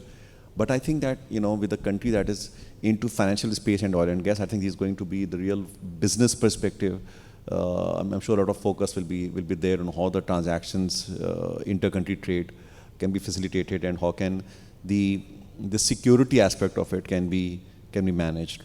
But I think this is only my view, right? I can't really talk on behalf of the Kuwait, but I honestly think that they're the kind of country that we have observed while in the past couple of days meeting some exciting people there.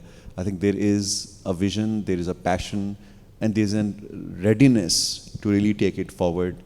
And I'm pretty sure that they will, sort of fulfill their dreams.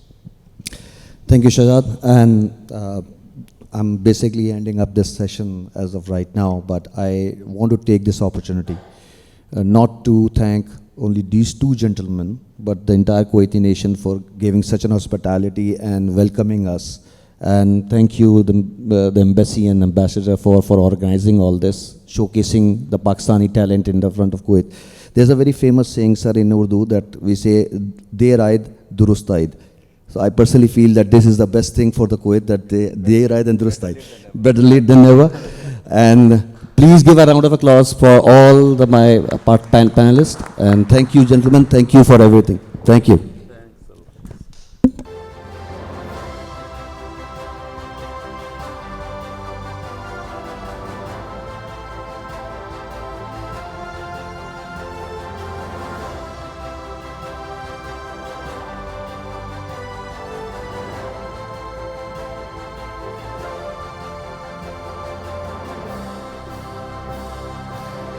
Thank you very much to our panelists, and I wish to express our heartfelt gratitude to all of you for making this event a true success. Over these 2 days, we have witnessed inspiring presentations and especially a valuable contribution by the Pakistani software houses and especially the companies here in Kuwait. And moreover, we hope, especially the Embassy of Pakistan, that these partnerships will turn into meaningful contributions and help to strengthen Pakistan and Kuwait bilateral relations. We sincerely thank the government of Kuwait for making it possible for the event to take place, and especially providing all-out support, including the immigration visas, including their participation here in this event, and as well as showing their strong determination to support Pakistan IT infrastructure and IT companies here in Kuwait. We are deeply grateful to Pakistan Software Export Board and Mr. Abu Bakr Saab for his tireless efforts, and especially on the request of Embassy of Pakistan, and due to a joint collaboration, we were able to manage and make this event possible. Moreover, we also extend and deeply grateful to DCO, Digital Cooperation Organization, for supporting us in this event, and Pasha. This event was not just a platform to showcase Pakistan's IT potential, but also an opportunity to build new bridges. And inshallah, we hope that in the coming months, years, inshallah, we will be having a strong foundation of Pakistani IT companies here in Kuwait. Thank you so much, everyone. Shukran jazeeran. And we will be having lunch outside the hall, so I wish everybody can join outside. And we are also having a community member from Kuwait here who will be playing a piano and light instrumental music here in this hall. So you can also join back here in this hall to listen to the music. Thank you so much.